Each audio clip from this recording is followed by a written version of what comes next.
so we have something to help them out with. This bill also cuts funding to abusive and weaponized IRS programs. I was a victim of that too. You probably read that. Did you read that recently, right? Sure. I was, I guess, the ultimate victim that were used to harass American taxpayers. It builds on the Republican rescissions package passed last summer, which saved Americans billions and billions of dollars. It fully funds our military, includes a well-deserved pay raise for all American service members, and makes historic investments in the American shipbuilding industry, which is great. We're really starting to do something incredible with shipbuilding. And I don't know if you saw that the United States of America, for the first time in over 30 years, beat Japan. We love Japan, great country, but their power in steel making, that we produce more steel this year than Japan. Think of that, more steel than Japan, and Japan is a powerhouse at that. And we were pretty much dead when it came to steel. So what do you think of that? And then, to me, when I heard that, we did more than Japan. I mean, yeah, that's quite the achievement. Seeing that China and Japan has been the top producers of steel for, well, I don't know, like decades now. So the fact that we've actually caught up to them in such a short amount of time, that's quite the achievement. So shout out Trump. That tariff on steels, that 55% tariff on steels, it worked. It continues to fund deportation flights that are removing dangerous illegal aliens from our country. It continues historically successful efforts to reduce crime in our nation's capital. We have a very safe city right now. We have a city that is like a different world from what it was a year and a half ago, when you couldn't walk down a street without being hurt very badly. I want to say that in a nice way. Washington, D.C. is a safe city. Memphis, by the way, is down. Crime is down 77%. And in New Orleans, I don't know if you heard these numbers, but in New Orleans, we started 4 weeks ago, max. And crime is down 68%. It's going to be down to practically nothing within the next month. Pretty amazing. But it all helped cut the number of murders in D.C. by 80%. And we have numbers coming up, newer numbers. We're down 97% in murders. It's a horrible thing to even be talking about, murders in D.C. But a lot of people were being killed in Washington, D.C., if you can believe it. And now we have a very safe, I don't know if there's any such thing as crime-free, but pretty close in January compared to 12 months ago. So we have close to 95% down crime in Washington, D.C. It allows all of you people to walk to the White House instead of getting into an Uber and getting mugged even as the Uber progresses, okay? And it continues funding for the Department of Homeland Security until later in the year. And finally, I am extremely pleased to announce that this bill includes a newly designated, movie star, Melania Trump, foster youth to independence initiative. So she really loves the children, and she's had a tremendous success. So it's the #1 documentary in 19 years. Can you believe this? Really? What do I get out of it? Nothing out of it. Now I had a top model, now I have a top movie star. But we have a great first lady. She loves children, and she had a tremendous vote on this. And I want to just say, Melania Trump, Foster Youth to Independence Initiative within the Department of Housing and Urban Development, which will support America's foster youth and provide them critical resources as they age out of the foster care system.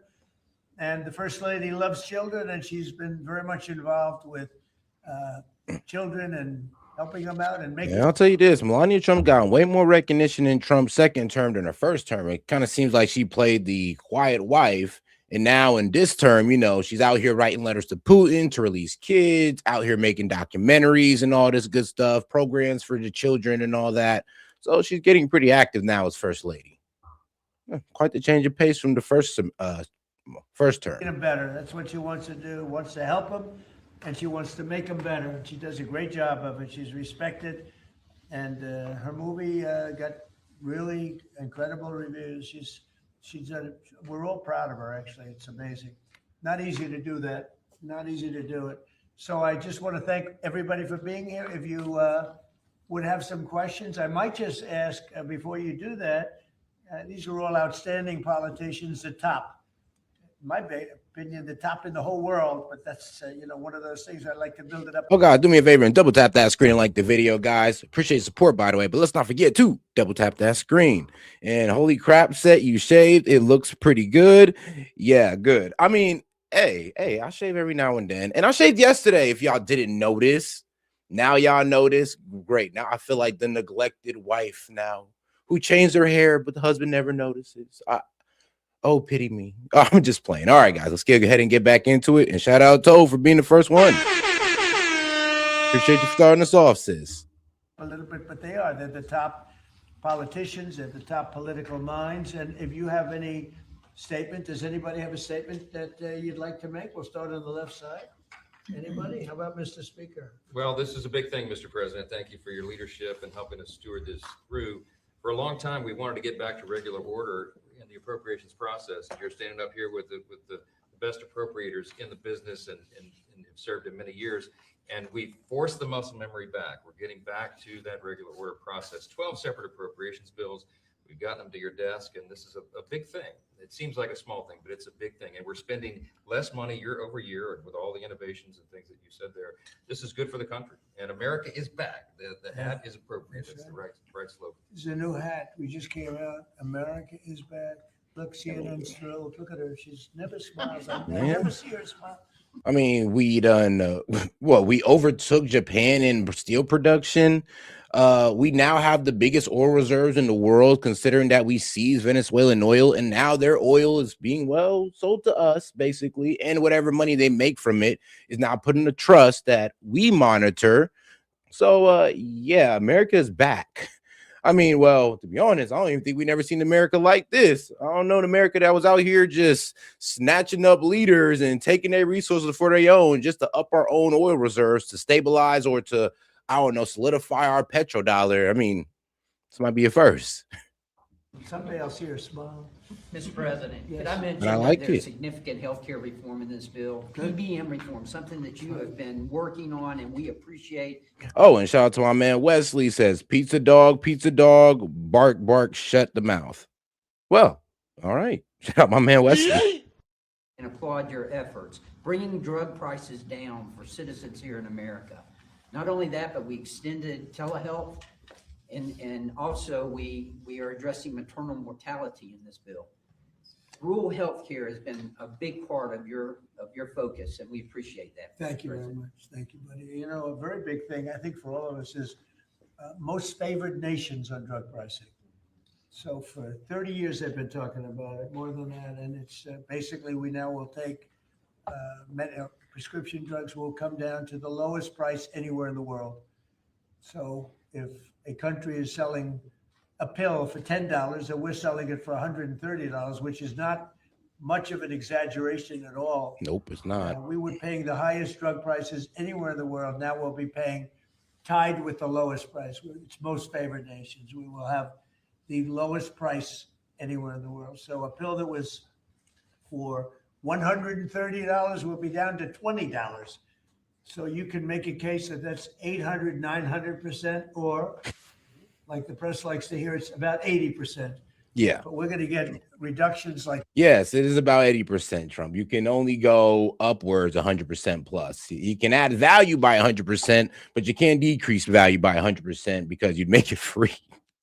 That was the funniest thing. I know that was irritating everybody. Like Trump was saying that shit on purpose. He was just irritating people. Yes, it'll go down by 1,800%. People were tripping about that, but no, realistically, it's going down about 50 to 80% in drug pricing. And of course, our drug prices are going to fall, but drug prices around the world outside of the United States are going to go up a little bit, you know, to find that median price. Nobody's ever seen. And frankly, the Republican Party should be able to win the midterms on that alone. That's the biggest thing there is. Most favored nations, we're going to be bringing the price of drugs down. In my first term, I got it down 1/8%. And I was so proud because it's the first time in 28 years that drug prices came down. And now we're talking about bringing it down by 80, 90, 75, 68. I mean, I have numbers in the back that nobody can believe. Most favored nations. And remember, the Republicans did that. The Democrats did not do that. Republicans did it. And that's going to have a huge impact also on healthcare because medicine. I mean, that is true. Republicans, well, or say Trump is actually the first guy, or one of the first presidents to actually take it to the pharmaceutical companies and be like, you're not going to overcharge us. We're not just going to sit back and accept it. So you're either going to give us most favored nation pricing or you're going to accept 100% tariff. And that's how Trump got these guys to the table. Because it is pretty wild how Dems want to talk about free healthcare and making healthcare affordable, but you didn't tackle the pharmaceutical costs. You didn't tackle the unfair pricing of drugs on Americans. You didn't tackle that whatsoever, but you want to talk about healthcare. Okay. I mean, it's a big chunk of healthcare. And if you're bringing something down from $100 down to $20, $18, because we were subsidizing. Oh, guys, do me a favor and double tap that screen and like the video, guys. Let's get more people in the conversation by double tapping that screen. Appreciate the support. In the entire world. And frankly, I had to get the countries to go along with it, and I had to threaten tariffs against them if they didn't approve. And the healthcare companies, who weren't easy either, but they said it doesn't matter because they'll never get the countries because they didn't really want to do it. And I got the countries. I got every one of them.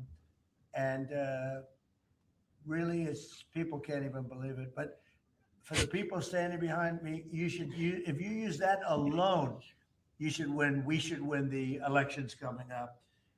Anybody else? How about on this side? You mentioned the IRS, please. Mr. President.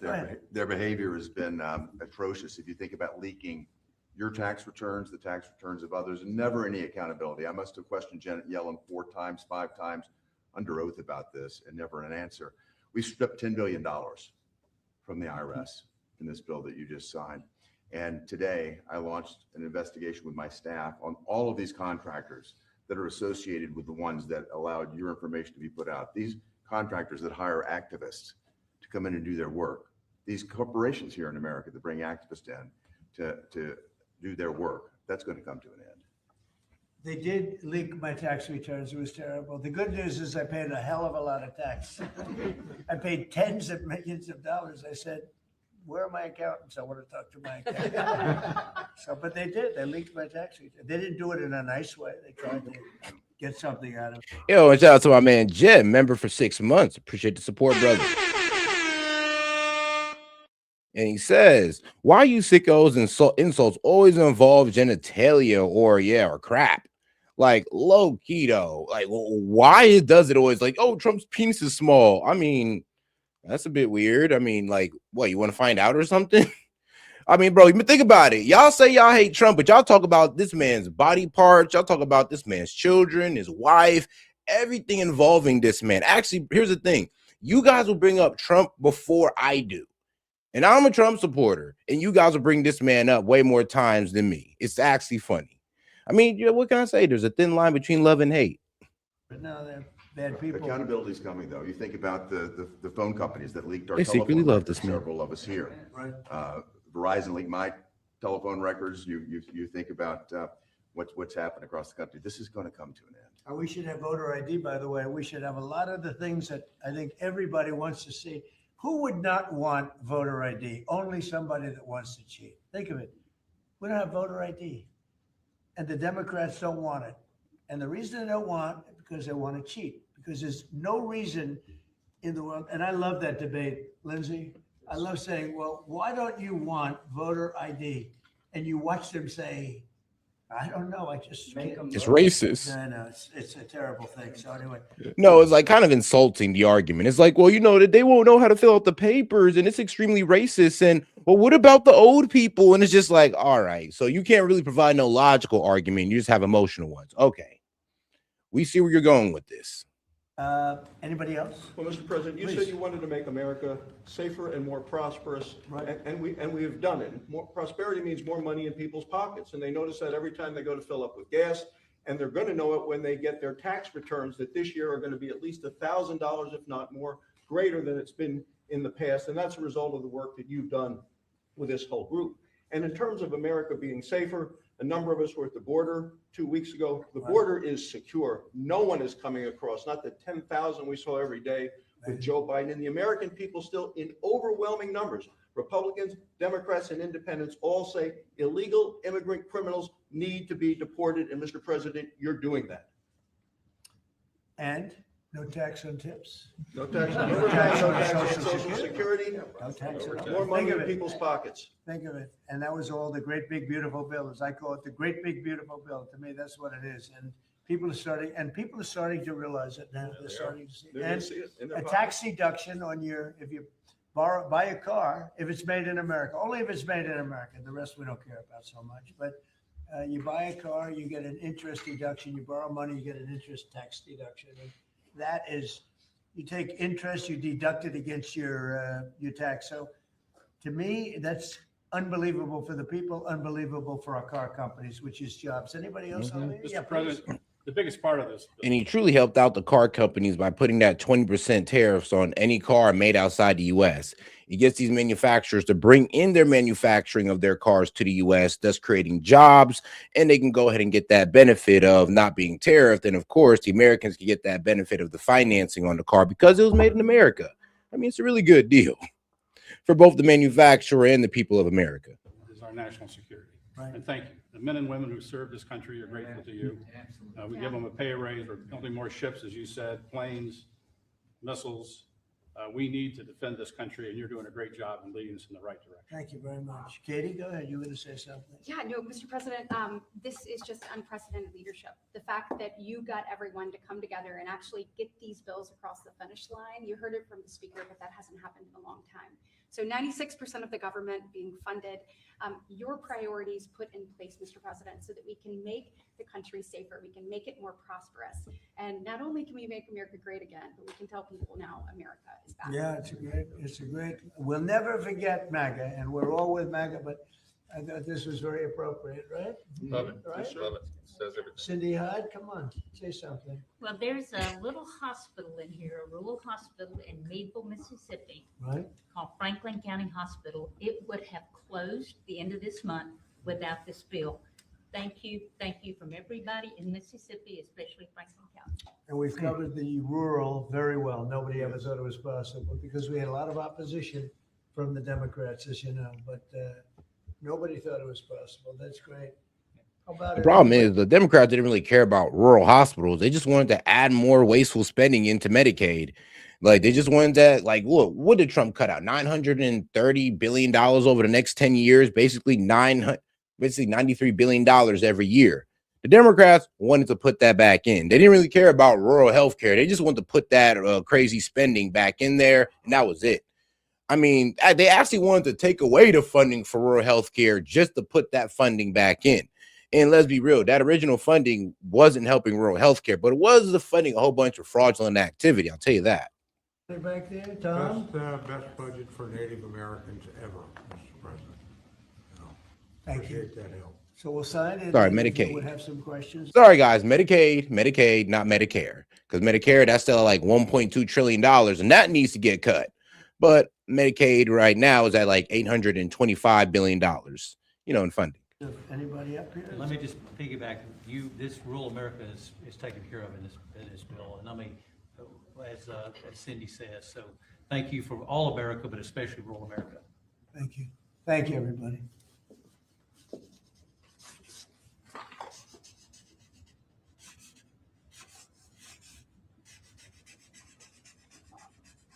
So I probably won't hold this up. And I think holding up one little page doesn't do it justice. In there, it's a lot of stuff, but it's signed. Thank you.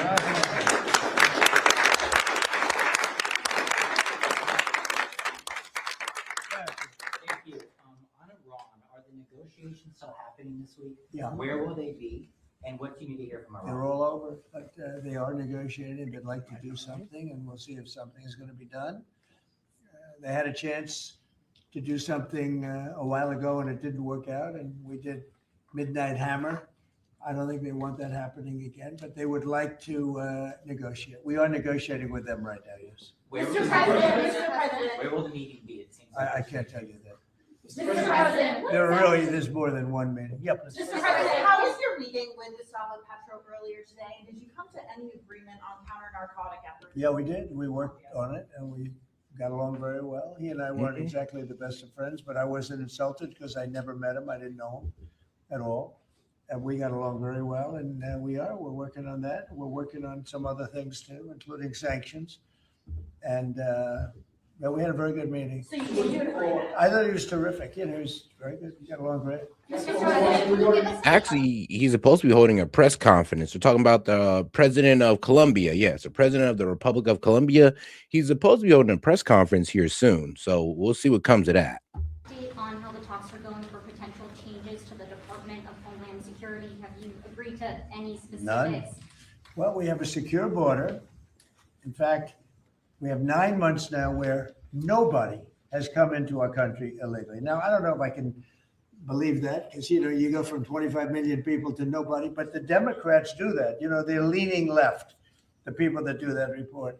And for 9 months, they have said nobody has come into it. It is a strong, great border.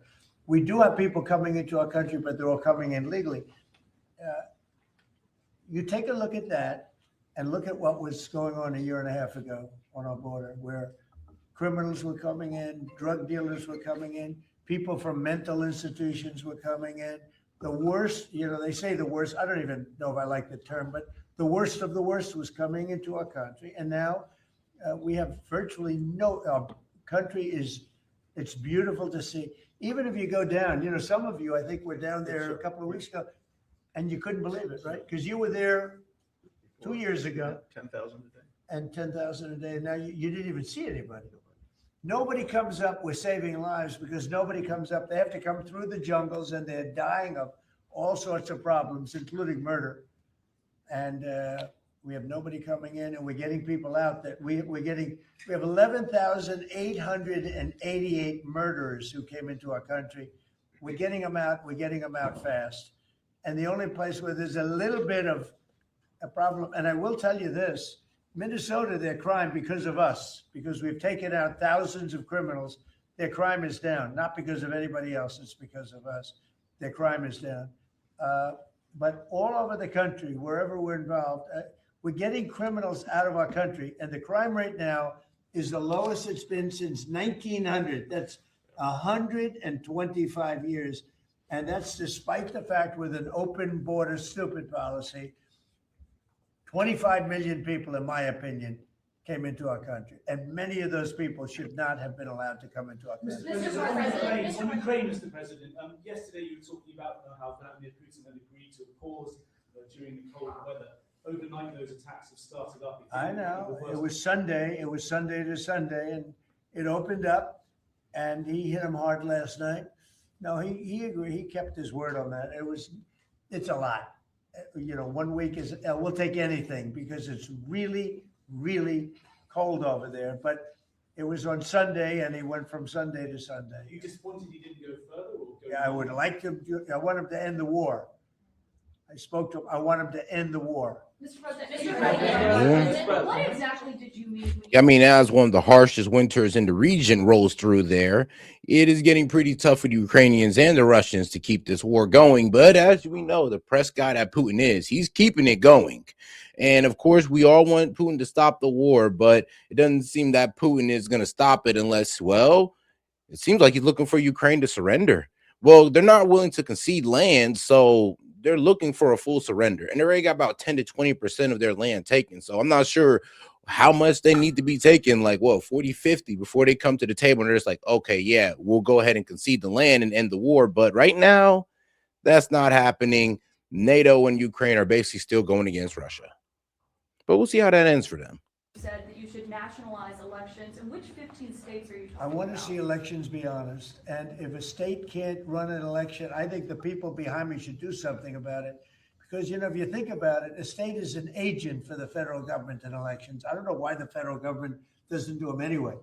But when you see some of these states about how horribly they run their elections, what a disgrace it is, I think the federal government, when you see crooked elections, and we had plenty of them, and by the way, we had them last time, but go to 2020 and look at the facts that are coming out. rigged, crooked elections. If we have areas, take a look at Detroit, take a look at Pennsylvania, take a look at Philadelphia. You go take a look at Atlanta, look at some of the places that horrible corruption on elections. And the federal government should not allow that. The federal government should get involved. These are agents of the federal government to count the votes.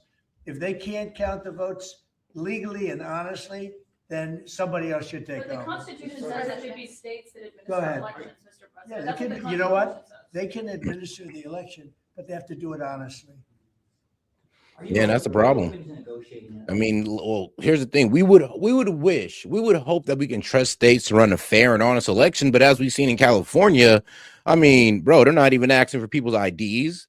I mean, voter ID isn't definitely not a thing over there. And that's a lot of blue states that don't got voter ID, that there may be non-citizens voting in their elections. We all know there's non-citizens living in their area running up the census, but there also may be non-citizens voting in their elections, thus keeping these guys in power, which is not fair. And the only reason why these non-citizens vote for these Democrats, because they're the ones who invoke the policies to let their ass over here in high numbers. On warrants when it comes to ICE, this is an ask from Senator Schumer. Meaning, Requiring search warrants for ICE and immigration officials. I haven't even thought of it. I'm not thinking about search warrants. Yeah, Lindsey Graham is going to answer. No, makes no sense. If we have to get a search warrant to get 15 million people out, Schumer's telling me he doesn't want them out. It's the most ridiculous idea. They do have some good ideas, I think. But I've got a better idea. It's your idea. In sanctuary cities. On immigration, I know what I'm talking about. I've got the scars to prove it. Y'all are playing like Biden didn't exist. Y'all won't tell the American people about Lake and Riley. It's a one-sided debate. For 4 years, our border was obliterated. They let them come in by the tens of millions, and they want to go back that way. We're not going. So, Mr. President, stick to your guns. If you got reforms that make ICE better, more professional, talk to me. But you should embrace what I'm suggesting. As long as 12 states have sanctuary policy, they'll keep coming. Unfortunately, you won't be president forever. These magnets of illegal immigration have to go. There is no upside to sanctuary city unless you're a complete radical nut job. The cops hate it, fraud around sanctuary cities, and you're going to get more illegal immigration. We're going to have a debate. I've been trying to solve this problem, but what the Democrats are doing is they're not getting to the underlying problem. It's not Stephen Miller. It's not Chrissy Nome. It's not me. It's not you. It's policies that have been on the books that don't work. So if you want to debate on how to solve this problem, show up next week. I'm going to take President Trump's idea that it's time to end the— Now, I don't agree with Lindsey Graham all the time, but right now I'm agreeing with Lindsey Graham because it's just what he's saying is common sense.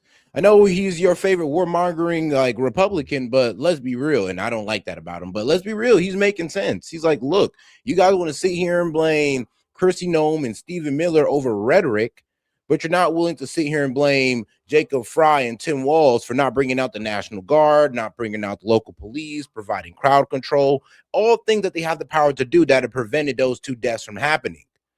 Y'all want to talk about that, though. Y'all want to sit there and act like this is all Chrissy Nome's fault when how? I mean, it's not like Minnesota is a common case here. This is happening all over America, but yet Minnesota is where it's getting this violent. So we can't sit there and blame Chrissy Nome because it's only happening in what? 1 out of the many cities that ICE is in. So no, we can't blame Chrissy Nome. But we could sit here and call her a dumbass for sitting there trying to call them domestic terrorists with no proof. We'll sit there and say that. But we're not going to sit here and say, oh, no, this is because of her negligence of duty or she's not running it right. No, she is. The problem is in Minnesota is that they want protesters to start obstructing ICE. Their politicians are allowing it. They're not providing no crowd control. They're not bringing the National Guard to provide a police barricade to keep the protesters safe and not get involved in ICE operations because that's what's getting these protesters hurt. For some reason, y'all don't want to stop step 1, but y'all want to wait to the final result to sit there and start trying to hold people accountable. I mean, please miss us with that. Insane policy of sanctuary cities. We're going to take it to the floor and we're going to vote, and people in November are going to get to see who they trust to keep the border secure. Schumer? Oh, let's not forget to double tap that screen like the video, guys. We got over 200 y'all in here. Do me a favor and double tap that screen. Or Trump? I'm with Trump. Mr. President. And by the way, I hope you're going to press that very hard. And the other thing, we are not, well, we are with you. I think everybody's with you. It's a sanctuary for criminals. That's who it is. They could make our lives so much easier. All they have to do is hand over their criminals, hand over people that came into our country illegally that are murderers. They came out of jails. They came out of mental. And shout out to my man, Mr. Paramedic. He says on Rumble, by the way, he says, what up? Can't wait for the analysis segment. Yeah, me too. I can't wait to get into that as well. Institutions that are drug dealers. I can't believe in Minnesota that they want to have murderers walking all over the streets. I just don't believe it. Maybe somebody says it's good politics. I don't think it's good politics. I think it's really bad. The other thing we can't lose sight of is you probably have in Minnesota, and it's worse in some places like California. I mean, here's the thing that the Dems don't want to hear, though. It's like, yeah, you guys are protecting your undocumented neighbors, but you're also protecting, you know, pedophiles as well, like murderers as well. Like, yes, you are stopping ICE from getting the undocumented immigrants who did nothing but come over here illegally, which is still a crime, by the way, but you're also stopping them from getting the illegal immigrant that's committed more heinous crimes. So I know you guys want to call Trump the pedophile protector, but I mean, look what y'all doing right now in Minnesota. That's exactly what you're doing right now in Minneapolis. So it's pretty hard for you guys to sit there and point fingers when you're literally protecting the worst of the worst right now. $19 billion. We're protecting y'all neighbors. And we're going to find out, you know, we're very deep into that investigation, but we're not going to forget that. A lot of people think that a lot of this nonsense that's going on is to try and, you know, hide what's going on with respect to the fraud. They have at least $19 billion. You know, you're hearing 9. Now I'm hearing it's 19 and it's probably much more. So it's you know, they talk about incompetence. I think it's not incompetence. I think it's just pure fraud. These are dishonest people. They're bad people. I think they hate our country, and we're going to get to the bottom of it. But don't let this hide the fact that you have tremendous fraud. And, you know, if we find the fraud in this country, you'll have a balanced budget without even cutting anything. You'll literally have a balanced budget. Yeah, please. Are you planning to work with President Petro to fight guerrilla groups and terrorist organizations in Venezuela? Well, they want me to do that, and we will. We're getting along very well in Venezuela with the leadership. Yes, we are. Very, very well. You know, we took in 50 million barrels of oil. It's right now heading to Houston. And we're getting along very well with them, but we're going to work with them, yes.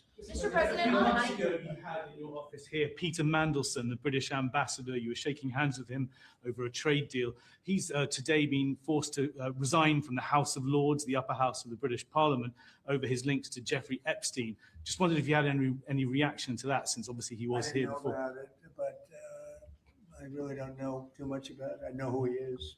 It's too bad. You know, speaking of Epstein, I will say this. A reporter. I mean, bro, this guy, Andrew, bro, does this guy need to go to jail?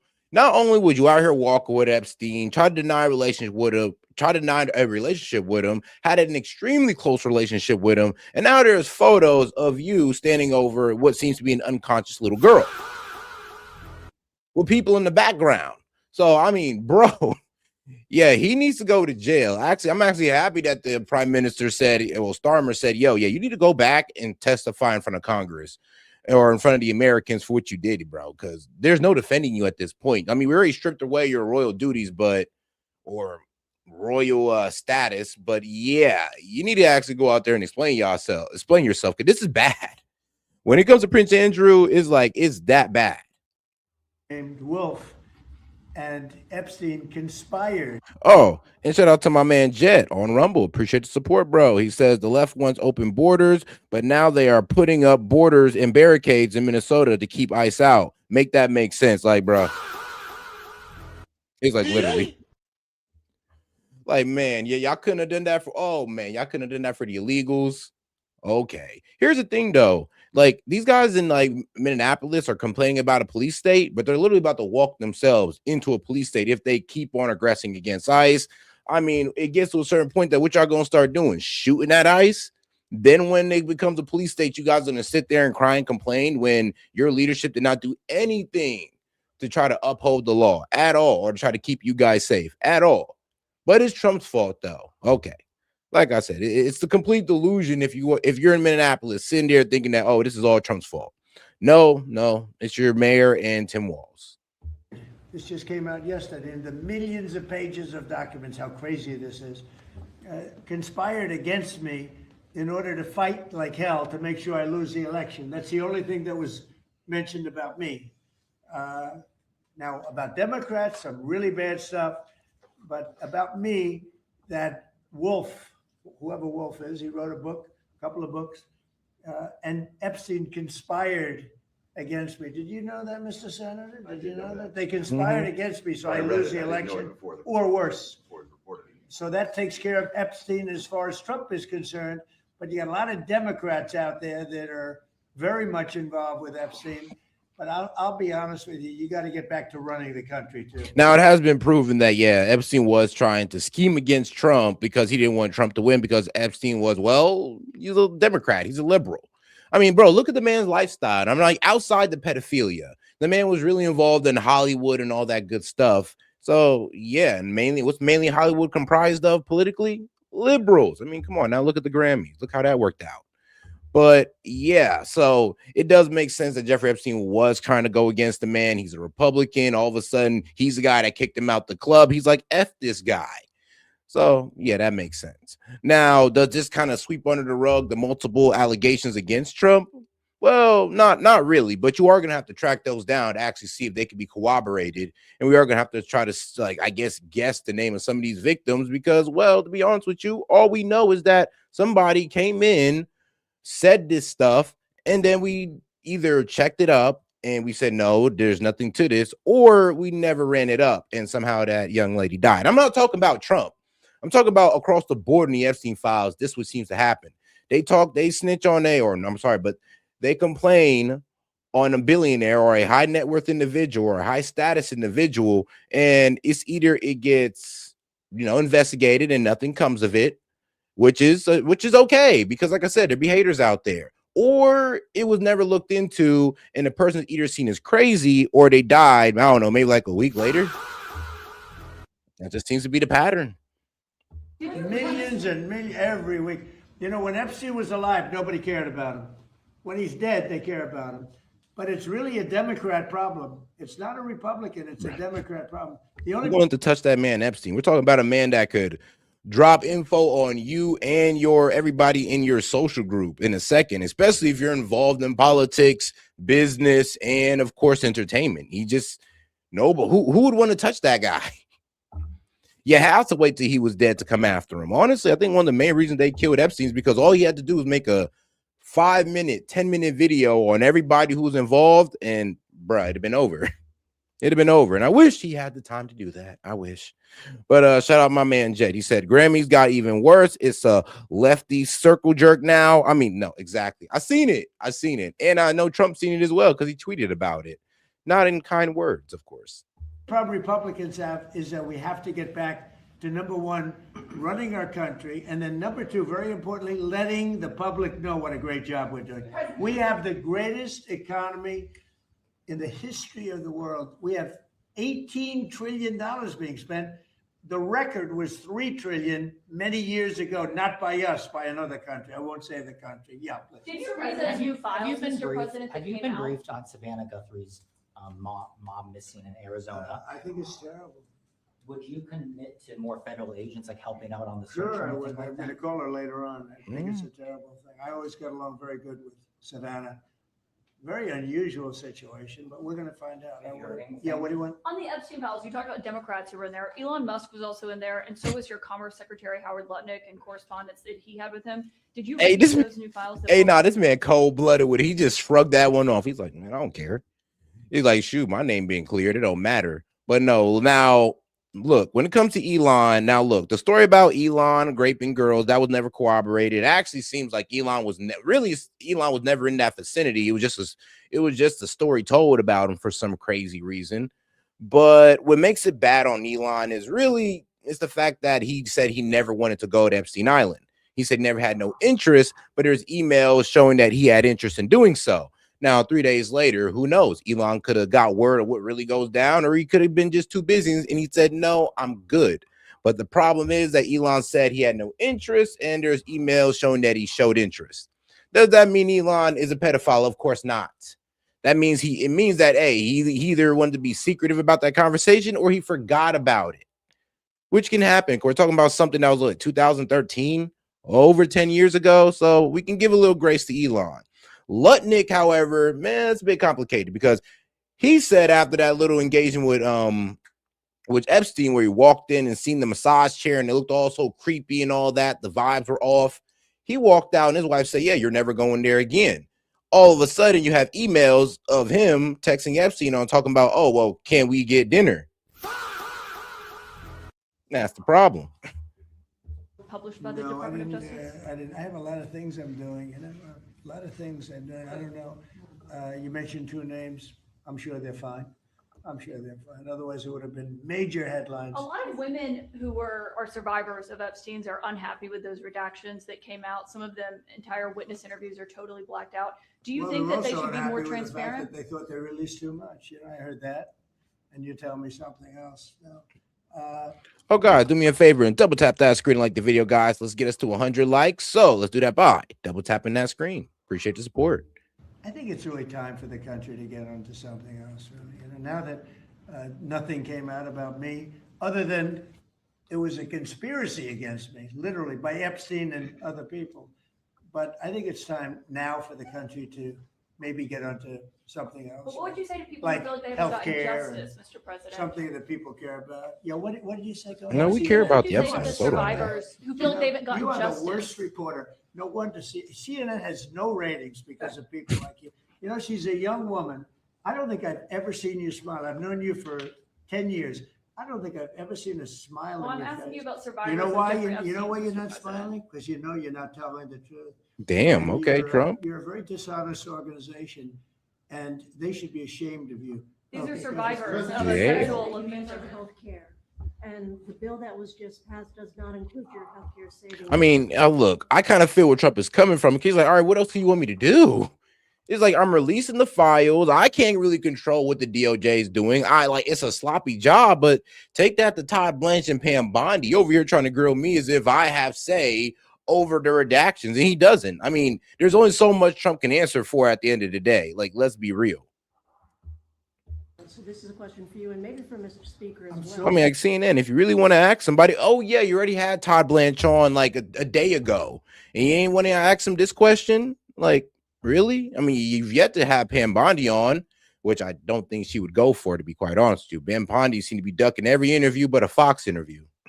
Proud of the healthcare savings accounts because it's going to happen. And hopefully, instead of insurance, and I hope this happens, and I hope you guys can do it, let the insurance companies not do quite as well. They're going up 15, 16. Hey, and shout out to my man Mondi. He says, chat reminder, blanket warning, no racism, no disrespect towards directly. Oh, my bad. No disrespect directly to other chatters and no defamation on uncorroborated claims. You will be timed out, then booted. Mods, keep an eye out. All right. No uncorroborated claims. I don't know about that one, Monty. They might not even be knowing it's uncorroborated. Like, you got to give them a little bit of grace on that one. Because you end up kicking people that might be on our side. That's going off some bad information. 1,700%. Think of it. The money should be But paid everything else is directly to the people. Trillions of dollars goes out. The money should go to the people that should buy their own health care. It can be in a healthcare, account, savings account, any account you want to make. The money should go to the people. The people should buy their own health care, and they're going to save a lot of money. And they're going to have much better health care. And it's very simple. The problem is the Democrats are owned by those insurance companies. They're owned lock, stock, and barrel. And the Democrats will never vote on it. Owned lock and key. The Republicans should get that through. And you know how you get it through? The filibuster. Get rid of the filibuster and start voting. Yes. Mr. President, today we heard that the Clintons set deposition dates to testify before the House Oversight Committee. Any reaction to that related to the Epstein? I think it's a shame, to be honest. I always liked him. Her, yeah. Yeah, she's a very capable woman. She was better in debating than some of the other people, I will tell you that. She was smart woman. I hate to see it in many ways. I hate to see it, but, then I look at me, they went after me like, they wanted me to go to jail for the rest of my life. Oh, and shout out my man Daniel Castro. He says breaking news: Monty was in the foul, was great. Like, bro, well, damn. Like, just for record, Monty was not in the fives. It turned out I was Like, innocent, damn. very innocent. I had a friend that said, a very smart friend. Hey, shout out my man Monty Castro. Warning one: I'm Greek. Because that claim is uncorroborated. Very wealthy man, knows the life, streetwise guy. He said, you have to be the most honest person anywhere in the world because there's never been anybody who's been examined up and down. I have hundreds of thousands of pages of documents, millions of pages. With all of that, they found absolutely nothing wrong. Remember, his tax returns, they fought for years and years. And then the Supreme Court, I was surprised, they ruled I had to give my tax returns. I'm the only one that had to ever do that. But I had to give my tax returns. I gave my tax returns. They hired the best accounting firms in the world. They found nothing. And this friend of mine said, you have to be the most honest person in the world. He actually said, I'm referring to him. I'm a pretty honest guy, but I could have never withstood that. They've gone through millions and millions of pages, and here I sit winning an election in a landslide, winning the popular vote, winning all 7 swing states, winning 86% of the counties in the United States. That's why those maps that you see are all red. And so they tried to put me in jail. And I shouldn't feel this way, but I feel badly that they have to go through that. But then I say, but they did far worse than me. They wanted to put me in jail. Think of it. I was a very good president. We had a great first term, rebuilt the military, biggest tax cuts ever, biggest regulation cuts ever. But, I will say this. I think I can say, what do you think, Lindsay? My second term is blowing my first term away. And my first term was really good. Reagan plus. Reagan plus, yeah. Well, whatever. Thank you very much, everybody. Thank you, everybody. And all right, now let's get over to the next video here because we got House leadership. Actually, let me see if this president finally made it here. Nope. All right, so the Colombian president still hasn't came out to address the press yet. So let's get over here to Senate Dems hold a press briefing after House passes bill to end the government shutdown. Well, that's good. That's good. We're in the clear, guys. We're in the clear.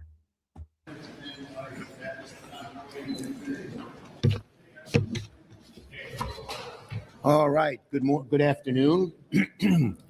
And I thank Senators Murray and Schatz for being here. Now, under President Trump, Kristi Noem, and Stephen Miller, we have some quiet, please.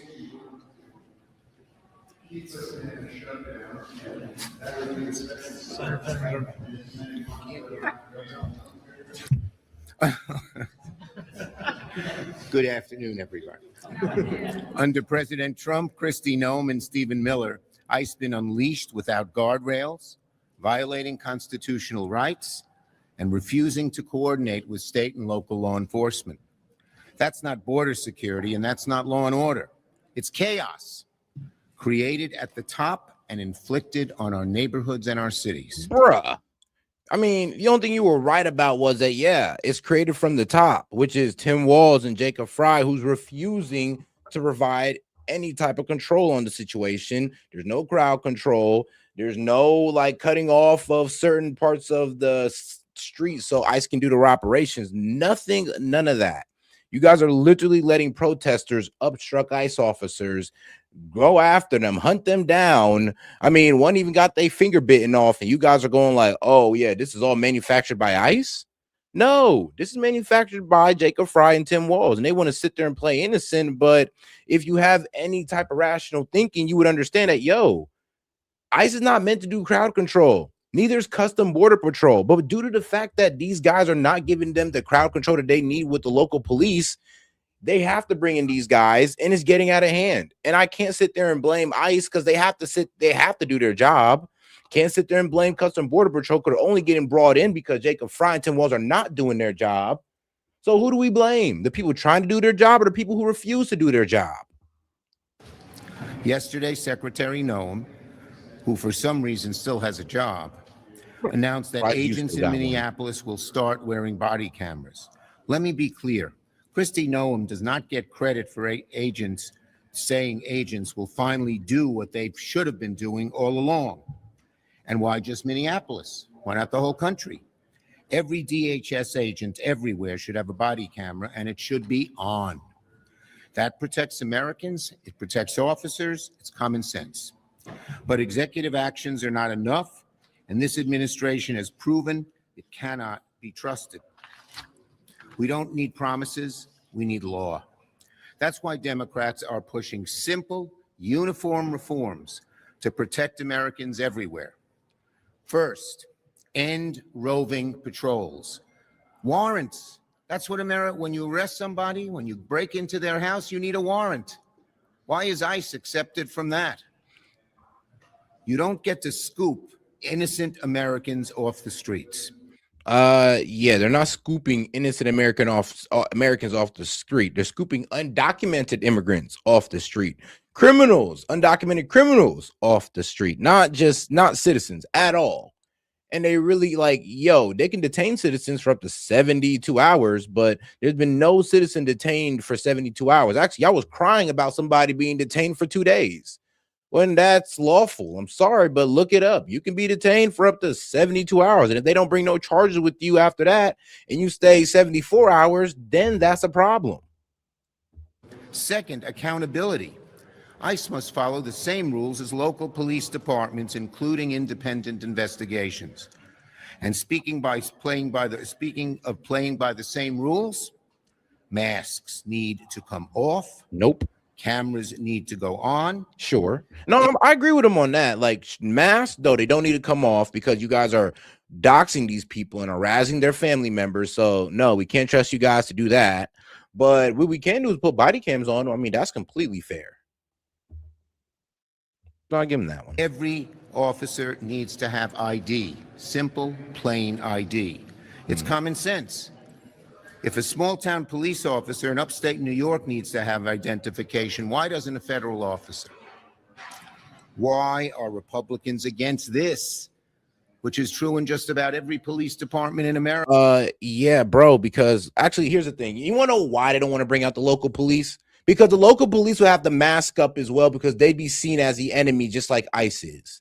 And that's why, and Jacob Fry and Tim Walz know what the fuck they did. They know that they bring out the local police, the local policemen will be targeted. They will have to mask up just like ICE because anybody who helps ICE is now seen as the enemy in Minnesota. If you ain't seen that James O'Keefe video, you might want to go look it up how bad it is out there. Now, you want to tell me that what? You're going to go ahead and bring the local police out and not mask them up when they're over here taking pictures of the ICE officers and going after their family members? And you think that's okay? Yeah, they're not telling you the whole story, obviously. What are they hiding? Who is Noem hiding? Who is she protecting? Is it because that so many have bad records in the ICE force? No, they don't. Actually, the ICE guys are ex-law enforcement and veterans. So you're lying. That's crazy how they're going to lie about ICE because they don't want to take accountability for what they're doing in Minneapolis. Like I said, Tim Walz could have brought in National Guard to provide crowd control and keep people like Renee Good and Alex Petty from dying. Jacob Fry brought in the local police to keep people like Renee Good and Alex Petty from dying, but that was never done. And then they're forcing ICE, who's not trained in crowd control whatsoever, but have to perform it to be able to do their investigation. You're forcing them to do this.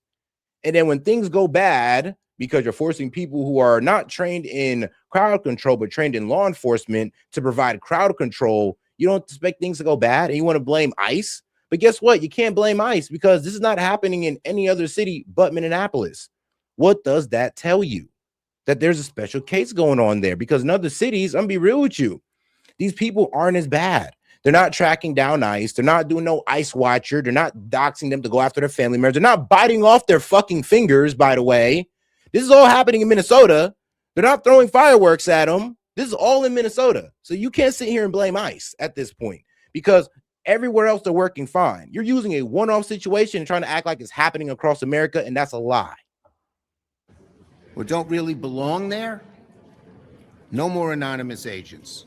No secret operatives. These are common sense reforms, ones that Americans already know and expect from law enforcement. If Republicans refuse to support them, then they're choosing chaos over order. Y'all not even supporting ICE. Y'all are choosing a chaos over the order. When you guys don't support ICE and you let these protesters go out there and disturb them, that's disorder. You're allowing that. Like, what are you talking about? Like, the only reason why this has happened is because your rhetoric towards ICE and actions you've allowed towards ICE. Choosing to protect ICE from accountability over American lives. And one final point. Since the deaths of Alex Preddy and Renee Good, nothing meaningful has changed. Last week in Portland, federal agents fired tear gas at a crowd that included children. In Colorado, an agent stole a woman's phone, then shoved her to the ground and beat her when she tried to get it back. This must stop. Republicans must change and help us change. No. Dems, you must change your rhetoric towards ICE. And you must allow ICE to do their job and stop crying about deportations of undocumented immigrants and undocumented immigrants with a criminal history. Y'all got to stop crying about that. And that's the problem with the Dems. It's like, see, their rhetoric gets people killed and they tell us to turn down the temperature. The only reason Renee Good sped off is because of people like Tim Walz, who said that ICE is going to kidnap you and take you to a foreign torture dungeon. That's why people react like that. People like Alex Preddy thinks it's okay to get involved in the law enforcement scene because he don't see them as law enforcement. He sees them as Gestapo and fascists, what you guys call them, and Nazis. That's the only reason why this is happening. So stop trying to sit there and blame it on ICE when it's literally y'all rhetoric. They need to work with us and legislate now. Senator Murray. Last week, we wrapped up 11 of our 12 funding bills and passed those bills that rejected the devastating cuts from Trump and the House Republicans. It ended the slush fund continuing resolution, and it took Congress's power of the pen back from Russ vote and rejected every far-right poison pill. But our work is not done. There is one bill left, DHS, because we cannot fund DHS if we do not rein in DHS. Well, you want to why she's saying DHS? Because they've already funded ICE throughout the entire year. Yeah, ICE funding already been funded. The Republicans outsmarted them on that. So, and this is how childish they are. Because they can't go after the department they want to or the force they want to, which is ICE, they're willing to make all of DHS suffer for how they feel against ICE. And how fucking petty is that? Like, I'm sorry, but as a grown adult, and there's a lot of grown adults in here, I know most of y'all are like 35 through 65, most of y'all being 65. As a grown adult, are you serious? So you're going to punish the entire DHS department because you can't go after ICE. Your main problem is with ICE, but you're going after the entire DHS department. How fair is it to those Americans who you're not even mad at? You're only doing this because of ICE, but you can't get ICE, so you're going to go after the rest of them? That's pathetic. That's fucked up. But here's Dems over here supporting it. That is a clear, hard line. Law enforcement cannot be lawless. But that's exactly what we have been seeing from ICE and CBP. What is happening in Minneapolis has not been subtle. Federal agents are going door to door asking for papers, and just as often ignoring papers, taking in people who are legally seeking asylum, like little 5-year-old Liam and his father, who a judge forced them to release this week. Yeah, because he was undocumented. And here's the thing, just because a judge forced them to be released doesn't mean that they're innocent. Like, if you ain't know, bro, these people are getting taken to jails. The undocumented people are getting taken to jails, and the jails are releasing them. And then sometimes the jails refuse to give them to ICE. Not the prisons, but the jails. So that's why I started to try to take these guys to the prisons, because for some reason the jails aren't giving up the illegals and they're letting them go. And this is an example of it happening right in our face. Like that guy right there, no, he's an undocumented. And they try to give the child to the mother, and the mother might be an undocumented because she was too afraid to go outside to get her child because of ICE. I mean, come on now, guys. You can't pull on heartstrings forever. Like, yes, I know it was a little kid, but well, one little kid was taken into Child Protective Services, not detained by ICE. Like, y'all know that, right? Like, he's an anchor baby, sadly. He's an anchor baby. 2 undocumented immigrants had a baby, and this kid is ours. So that's an American citizen, and he's getting taken to Child Protective Services by his parents. I don't know. Well, we'll see about the mother, but the father, they're most likely going to pick that man back up again. And guess what? The Dems are going to ignore the story because they can't pull heartstrings on it. We have people that have done nothing wrong being abducted by masked agents with no warrant, shipped across the country, and herded into overcrowded detention centers for who knows how long. Some of them taken to Minneapolis. Who knows? If y'all would give them up, it wouldn't be that long. Y'all not allowing these undocumented immigrants to be shipped off to ICE or to be taken by ICE and deported. You're not allowing them. You're either letting them go or blocking ICE. That's why they started taking them to prisons. So, damn, everything they say is a lie when it comes to ICE, huh? Mind you, are being left out in the street in Texas. No way to get home when ICE is forced to grapple with the reality they were here legally all along. The response to this lawless catastrophe has been understandable. Outrage from everyone who believes this is a country where law, order, due process, and basic human decency matters. People have protested peacefully.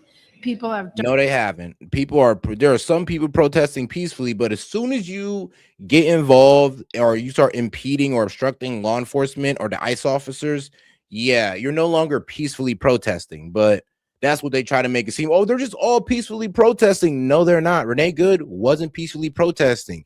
You can't obstruct traffic. You can't block traffic, honk horn in the rhythm, and try to obstruct ICE operations and sit there and say, oh, that's a peaceful protest. You're not.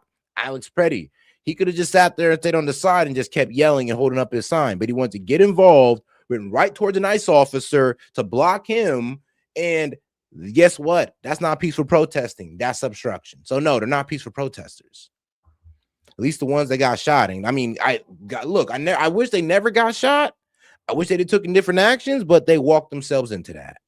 Documented the chaos as legal observers, and the Trump administration response to that has only grown more unhinged and infuriating. We saw protesters tear gassed, even as they were pinned on the ground. We saw the shocking murders of Renee Good and Alex Pretty, and we heard the administration lie every murders. Wow. Oh, so you know what's crazy? Isn't it funny how she just got done talking about due process? You know, innocent till proven guilty. And then she's over here calling these guys murderers with no due process, no investigation. Bro, I don't even know how y'all Dems follow this sometimes. She just literally sat there in our face, talk about due process, then called these guys murderers with no due process. step of the way. They lied about little Liam and his dad being here illegally. They lied about Alex Pretty brandishing a weapon and called him a terrorist. And just this week, we all saw a video of a woman who was abruptly cut off, pulled over, guns immediately drawn on her, nearly arrested before the local police stepped in and Talking about the disabled lady? No, there was no guns pulled on her. They broke her window and they dragged her out the car. She didn't have guns pulled on her. Why are you lying? Saved her from ICE. And yet the Trump administration is trying now to lie about that too. Enough. We are not going to fund a rogue department with its unchecked agents and officers. We're going to have accountability at DHS, or there will not be Democratic votes to fund a lawless agency. Yeah, see, because they can't go after ICE. Now they're going after all of DHS, who honestly ain't even do nothing. They're not the ones out there, bro. So you're going to defund the entire agency because of ICE. Because they think about it, ICE, their funding has already been approved throughout the entire year. They cannot defund ICE. I know they were talking about it, but they had to walk that back once they realized that ICE was already funded. So now they're just about to just screw over the entire DHS for what ISIS did because they can't go after them. Childish. If Republicans refuse to make the changes the American people are demanding, they are forcing a Republican shutdown of DHS. The chaos, the brutality, all of it has happened at the explicit direction of this president and a Republican Congress that wrote him a blank check. If Republicans want Democratic votes to Whoa, sweetheart, you was there too. Y'all was there too. Hold on now. Y'all approved the funding as well. fix this, then they need to understand that half measures won't cut it. It really is that simple. This is somber stuff. Legal immigrants being brutalized, American citizens being detained, American citizens being shot and killed by our own immigration enforcement. The Trump administration needs to take these abuses seriously and understand that what Democrats are demanding is reasonable and it is necessary. End the roving patrols. Hold federal agents accountable and hold them to the same standards as local law enforcement on the basic things like use of force. Get masks off, get body cameras on. I would say this. I would be like, all right, cool. We'll take mask off, but we need a 10-year automatic sentence to anybody who docks an ICE officer that we can trace. Cool. No. That's cool. Mask off, but we need immediate punishment, severe punishment on anybody who doxes ICE and go after their family member. I want it to be traced through the FBI, CIA. I don't give a damn. We find those people and we arrest them. If you want their mask off, let's make sure our officers are safe, because the problem with you liberals is that you leave these guys to the wolves, let them get attacked, and then you guys won't say shit. The ICE officer will die and they won't say a damn thing. And they'll know it's because he got doxxed. They won't say a damn thing. So I would say this. If the Republicans are smart, they'll be like, okay, cool. But anybody who doxes an ICE officer, automatic, expedited sentencing and severe punishment. Like off the rip. Off the rip. Because we can't play with them. Because, I mean, the Democrats will sit here and watch these guys get harassed and talk about, oh, well, this is freedom of speech. Watch these guys get harassed and all, and they'll be like, well, you got to understand. It's like, this is part of the peaceful protest. It's like, okay, just like throwing what? Just like biting off fingers is, just like obstruction is, right? And ensure proper identification. So my message to Trump and this entire administration, stop the lying, stop slandering American citizens and lawful immigrants, stop insulting our intelligence and spitting on the Constitution. This country sees right through this. No. We see right through you and y'all bullshit. There's no way y'all gonna sit there, like, pretty much did nothing to make the protests like a little bit more, I don't know, controlled. Yeah, you did nothing to make it more controlled. Then you want to sit there and blame ICE when you literally have people walking up to ICE while they're doing an investigation or an operation. Like, they shouldn't be able to do that. Like, I don't know why American people don't realize this, but you shouldn't be able to walk up on ICE and impede on an investigation like that. That's obstruction. But for some reason, you guys are making it seem like this is normal, like this is part of peaceful protest when it's not. You're making these rioters literally believe that they're peaceful protesters. But no, they're violent obstructionists at a certain point. The people recognize that Democrats... Oh, and shout out to my man Jay says, since Trump won, Dems been behaving like children. And it's the most childish thing to do when, because you can't go after ICE funding, you're going after all of DHS, who has literally nothing to do with, well, most of them have nothing to do with this ICE operations that's going on that you're oh so mad about. That's crazy. That's crazy. It's crazy that Dems won't even like stick up for people and be like, yeah, low, y'all shouldn't be doing that. If y'all can't get ICE, give it up.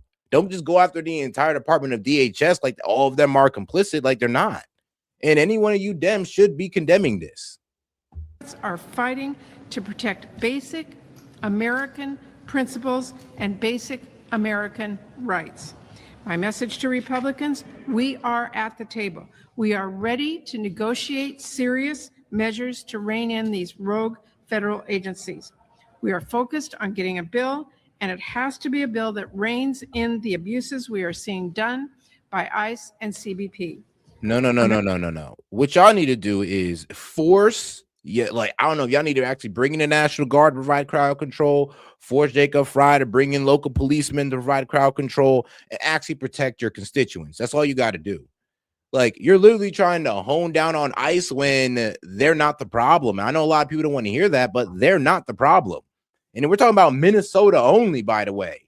So obviously it ain't ICE, because this would be happening all across America. We'd be seeing plenty of deaths almost every day if it was ICE. But no, we're only seeing this in Minneapolis because there is no real leadership being taken there. There's no control over these protests that should be taken by the local government. That's it. That's all. Like, y'all can sit here and try to blame ICE all day, but the buck stops at Tim Walz and Jacob Fry. Americans deserve accountability. We will settle for nothing less. Thank you, Patty. This isn't about immigration. This is about an out-of-control agency. And I want to be really clear, this is not a Democratic wish list. This isn't about trying to enact immigration reform. All we're asking is that this federal law enforcement agency operate like every other law enforcement agency operates in the country, that they hold themselves to the same standard. Oh, God, let's not forget to double tap that screen and like the video, guys. Let's get those likes up by double tapping that screen. Appreciate the support, by the way. You have any questions, comments, jokes, or disagreements, I'll be happy to read it out loud and engage with it. Just $2 and up. Appreciate the support, guys. Yes, even you haters can go ahead and send a disagreement in. I'll be happy to read it out loud. If not, I mean, you can just hate in the chat. It's all good. That your local police is held to. You would not tolerate it if a cop fully masked without identification snatched. They have identification, bro. Now y'all lying. Now y'all just straight up lying. The identification is really right on them. You see the ICE vest right there. Now y'all just say, well, no identification. No, you can easily identify these guys. And when they're walking up to these protesters know who ICE is. Shoot, they're so on it with ICE, they attack people who aren't even ICE. So what are you talking about? Off the street in broad daylight without a warrant or due process, because that is not safety. That is government thuggery. That is government thuggery. And so one of the reasons that people are so exercised, not just Democrats, not just progressives, but libertarians and Republicans and people in urban communities and rural communities and suburbs and exurbs, everybody is angry because this agency in particular is out of control. No. This agency. No. Not this agency. The protesters are out of control. The protesters that think it's okay to walk up to ICE and get in their way during a law enforcement scene, that's what's out of control. Protesters that think that they can throw fireworks at ICE, out of control. Bite their fingers off, out of control. Dox their family, out of control. Where's that being said, though? In particular is out of control, and we're not demanding a series of reforms that have been our longtime political hobby horses. This is not an immigration debate. This is about the rule of law. This is about whether or not someone can present themselves to you as a law enforcement officer and not have any proof that they are a law enforcement officer. And so the next 2 weeks are about putting an end to that. Agents need warrants. They need to properly identify themselves. And if you talk to anybody in law enforcement, a service member. Yeah, but here's the retarded part. People will be obstructing, about to get arrested, talk about, well, who are you? Who are you? Who are you? It's like, no, you know who the F he is right on his damn vest. Be real with you. It's kind of retarded how they're saying, oh, well, we can't tell who they are. That's a lie. They're literally walking up with it on their vest. And if you're saying that, oh, anybody could buy it. No, we're not talking about the jacket, dumbass. We're talking about the complete tactical vest. Like with the weapons on it and all with their badge right there. It's like, what are you talking about? You guys sound dumb saying this. I mean, when you've seen all these ICE officers in Minnesota, you see them with their vest on. You know who these guys are just by looking at them. What are you talking about? Federal law enforcement, a state sheriff, county PD, they all say, I'm officer so-and-so. Here's my badge. That is part of public safety. Whoa. I mean, bro, dog, I'm be real with you. When you get pulled over by an officer, they don't even hit you with the hello. My name is officer last name. How was your day today? The reason they don't even do that. What are you talking about? Bro, what? Bro, usually you won't find out the officer's name until he writes you that ticket. Why are you lying? Bro, people live out here every day in life. The people get pulled over by officers, get written that ticket, and they don't even know the officer's name then. So what do you mean? We know identification just off the look of it. I'm sorry, but yeah, they're stepping out of an unmarked car with a vest that says ICE on it. 9 times out of 10, they're ICE. I'm sorry, but you got to be retarded to think differently. Like, you got to be pretty dumb to sit here and think that what he said made sense. Like, whoa, I've been pulled over by police before, and they didn't just lay out their entire name of identification. We just all went off the assumption that he was a cop because he pulled me over with headlights in a police vehicle. I mean, shouldn't that be enough? ICE is asking you to say that the rules don't apply to them. The basic Remember, these are federal law enforcement agents, so they most likely abide by different rules if we're talking about federal law enforcement. expectations of police conduct don't apply to them. Most likely. The Constitution of the United States doesn't apply to them. And I think Americans across the political spectrum and across every geography are saying enough is enough. Ready for your questions. Go ahead. What do you say to Mike Lee's argument that the Senate rules? And remember, these guys are federal agents. So let me go ahead and do something for you. Do federal law enforcement officers have to identify themselves? Boom, right here. Federal law enforcement officers are not universally required by a single federal statute to identify themselves in every interaction. But they must do so under specific circumstances, particularly during an arrest, searches, or crowd control, as indicated by Law Enforcement Identification Act. So here's the thing here. They not universally required by a single federal statute to identify themselves in every interaction. So yeah, what he's saying, not in every interaction does this ICE officer have to identify himself. Now, of course, in these particular, particularly during an arrest, which they don't even do then, searches, which they don't do then, but providing crowd control, yeah, they're not supposed to, but I mean, they could if they want to, but they're not actually really required, universally required to. I hope you know this. They do so, well, one, because of this act, and two, because it says during certain procedures. So if you think you could walk up to an officer and just say, identify yourself, a federal law enforcement officer, you might want to look at that again. Not universally required by a single federal statute to identify themselves in every interaction, but do so under specific circumstances. I mean, so yeah, what he's saying applies to law enforcement, but remember, these are federal agents we're talking about. Remember that part. Allow the majority to require the minority to stage a talking filibuster to stop the Look, SAVE Act. we've got to get this done, and we've got to get it done very quickly. The SAVE Act is an abomination. It's Jim Crow 2.0 across the country. We are going to do everything we can to stop it. Yes. Jim Crow 2.0? Like, bro, you know what Jim Crow was, right? Are you sure you know? Because we're not out here telling them they can't go into certain places. We're telling them that, yo, you can't be here illegally, so you got to get out. Like, bro, do you know what Jim Crow was? But all right, that's wild. That's wild. I'm weak. Somebody says, oh, if any federal officer or local does not identify themselves and arrest you without reading. Bro, we're not even talking about reading you your rights. We're talking about you telling them to identify themselves. They don't universally have to do that. They're not held by any federal statute to do so. But I mean, but reading you your rights during an arrest, sure, but we're not talking about that. So I'm not sure how you even got in your head. Like, stay on topic, my friend. But Thune just said he doesn't think that it's going to be enough time to secure the meaningful reform that he wants. How confident are you that you can achieve that by? If Leader Thune negotiates in good faith, we can get it done.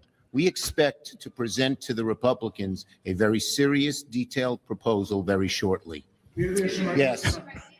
Also said just now that you are negotiating directly with the White House. He's not a part of these negotiations. Are you? Shout out to my man Daniel Castro. He says Petty was shot by a gay minority ICE officer. LOL. Bro, dude's Hispanic. Bro, it was 2 Hispanic dudes. They said it was like Cubans who shot Petty. I mean, no, wait. Yeah, it was the Cubans who were involved in Petty's death. I was like, wow, that's funny. It's not funny, but it's funny.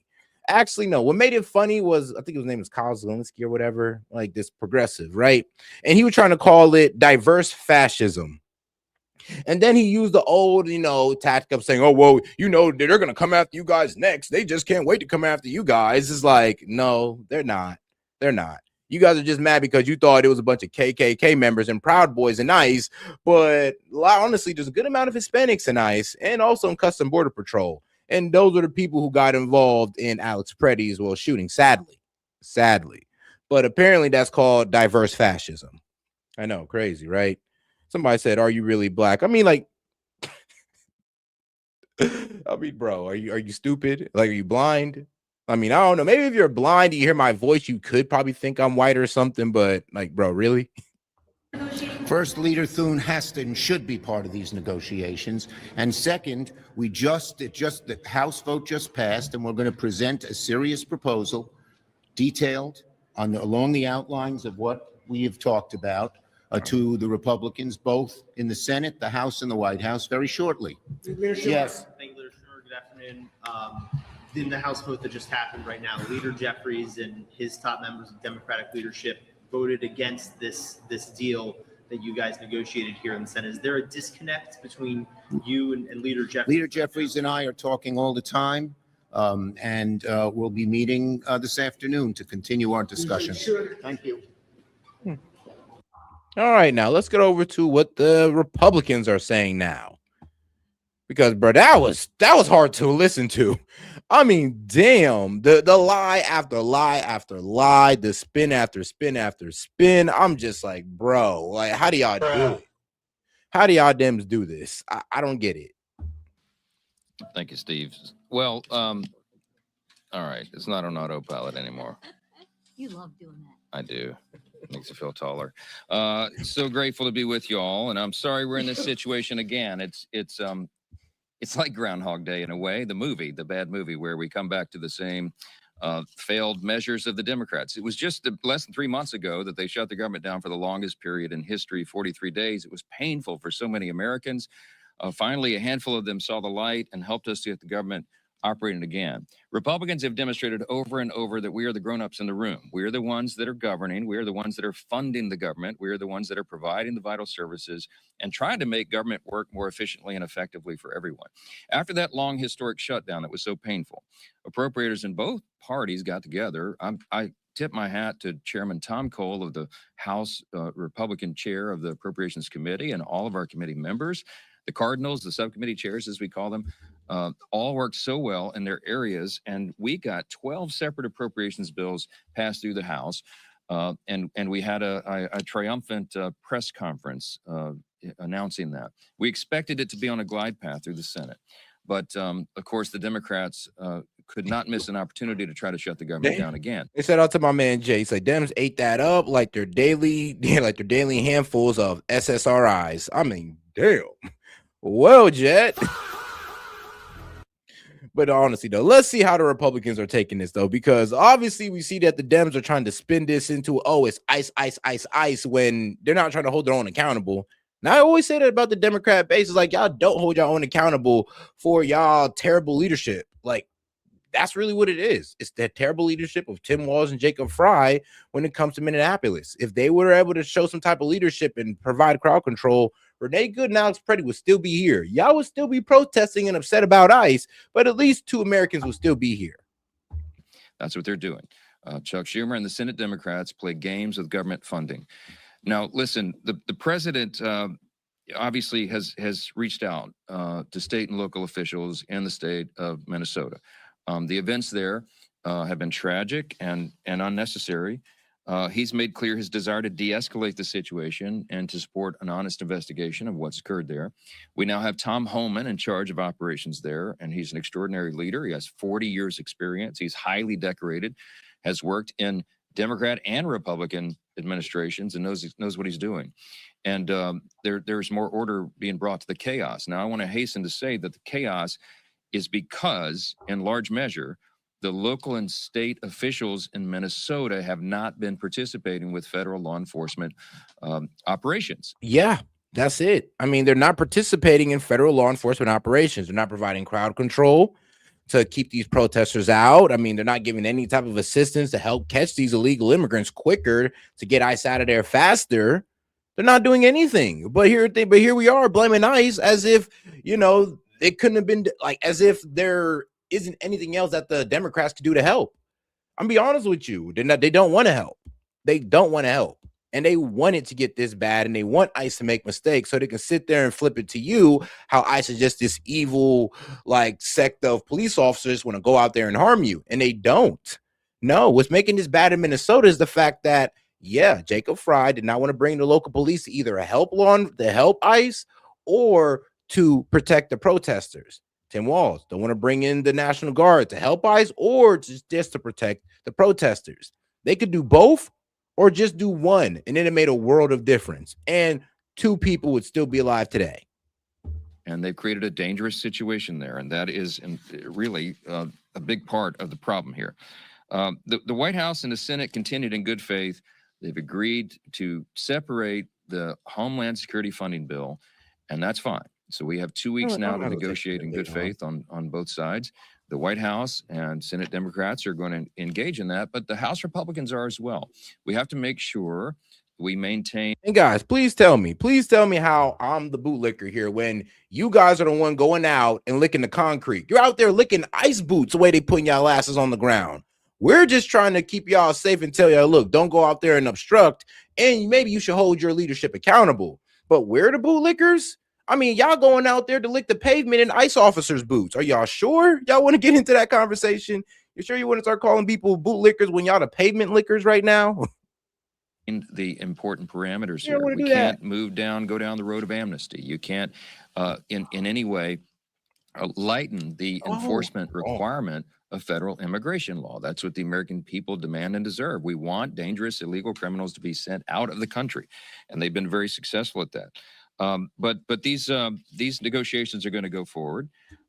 If the Democrats do insist on keeping the government shut down, their pointless obstruction is going to have no effect on border security, which we have done, we've secured, or immigration enforcement. As has been noted by the leaders here this morning, we did fund ICE operations for a few years now. So what they'll be shutting. Guys, and I just want to remember, guys, remember, every time they call you guys a bootlicker, I just want to let you guys know, just show them this.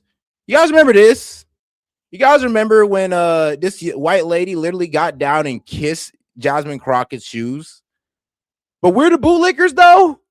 Hold on. Do y'all not remember this embarrassing moment right here?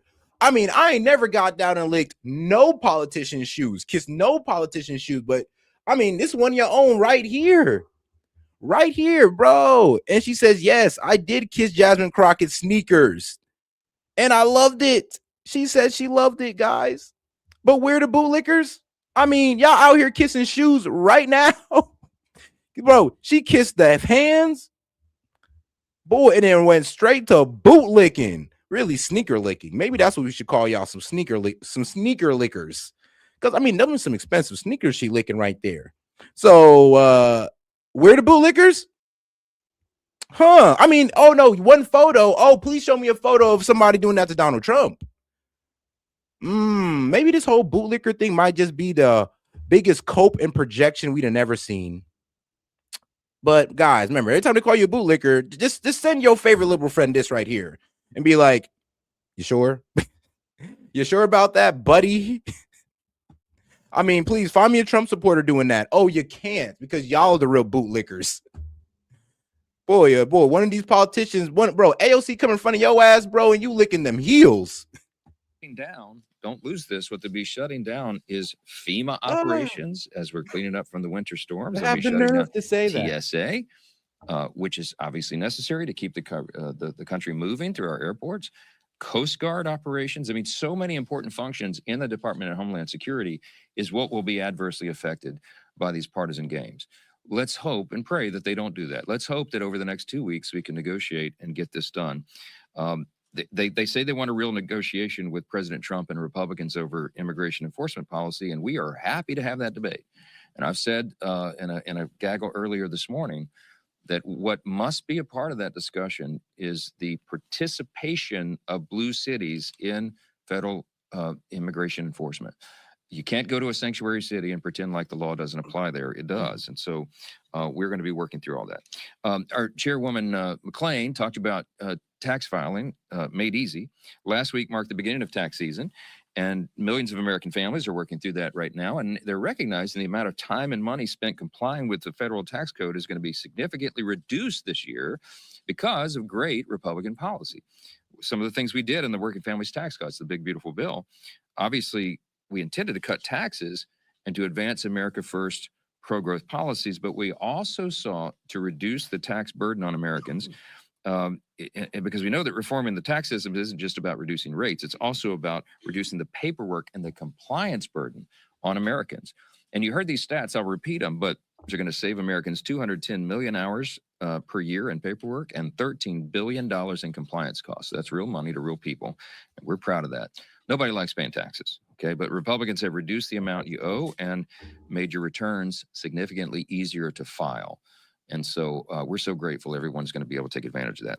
Last thing I just want to mention, and we'll take questions. I don't think the American people need any more evidence. The Democrats want to tax the American people to death. Just check Congress. Hey, shout out to my man, Martin Clever. He ain't had too much to say. Just want to show some support. I appreciate that, my brother.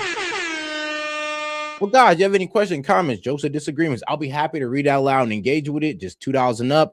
And if not, man, just go ahead and double tap that screen and like the video, guys. Appreciate it. Congress.gov, you can see all the bills they filed. But if they did, they should look no further than the Democrat-run D.C. Council's decision, listen to this, to decouple the local tax code from specific federal tax provisions. So in layman's terms, what they're trying to do here, any Democrat-run city is going to lead into this kind of nonsense, but they're preventing D.C. residents from experiencing the full benefits of the Working Families Tax Cuts bill. It's almost unimaginable that they would inflict that pain upon their own constituents, but that's what they're doing. DC is not alone. What you mean? Trump bring down gas prices and they put taxes on gas. I mean, Trump try to bring down prices and they give you more taxes to pay, more sales taxes and all that. I mean, bro, Trump tried to create opportunity for everybody, and they're talking about, oh, well, I'm talking about Virginia here. And they're talking about, well, if you're a white contractor, you're no longer getting government contracts. We're going to give it to the women and the minorities. It's like, who are going to charge us more, by the way? So it's not that like they're even getting a better deal. They're just being, well, prejudiced, or you could say racist for no reason. It is what it is. So, yeah, no, Democrats, they shoot themselves in the foot when it comes to affordability. I mean, if you're voting for a Democrat on the guidelines of affordability, bro, God bless your heart, because you're screwing yourself. I mean, look what happened in Virginia. And this obstruction. You've got strongholds, Democrat strongholds like New York and Colorado and Illinois, cities there, preventing their residents from enjoying these benefits. There's no way to spin it. Blue state governors intentionally harming their own residents just because the policies were offered by. Yeah, literally. And here's the thing, though. Like I said, I'm going to take you to this website real quick. It's a pretty fun website, guys. You should go ahead and find and test it out. It's called My Life Elsewhere.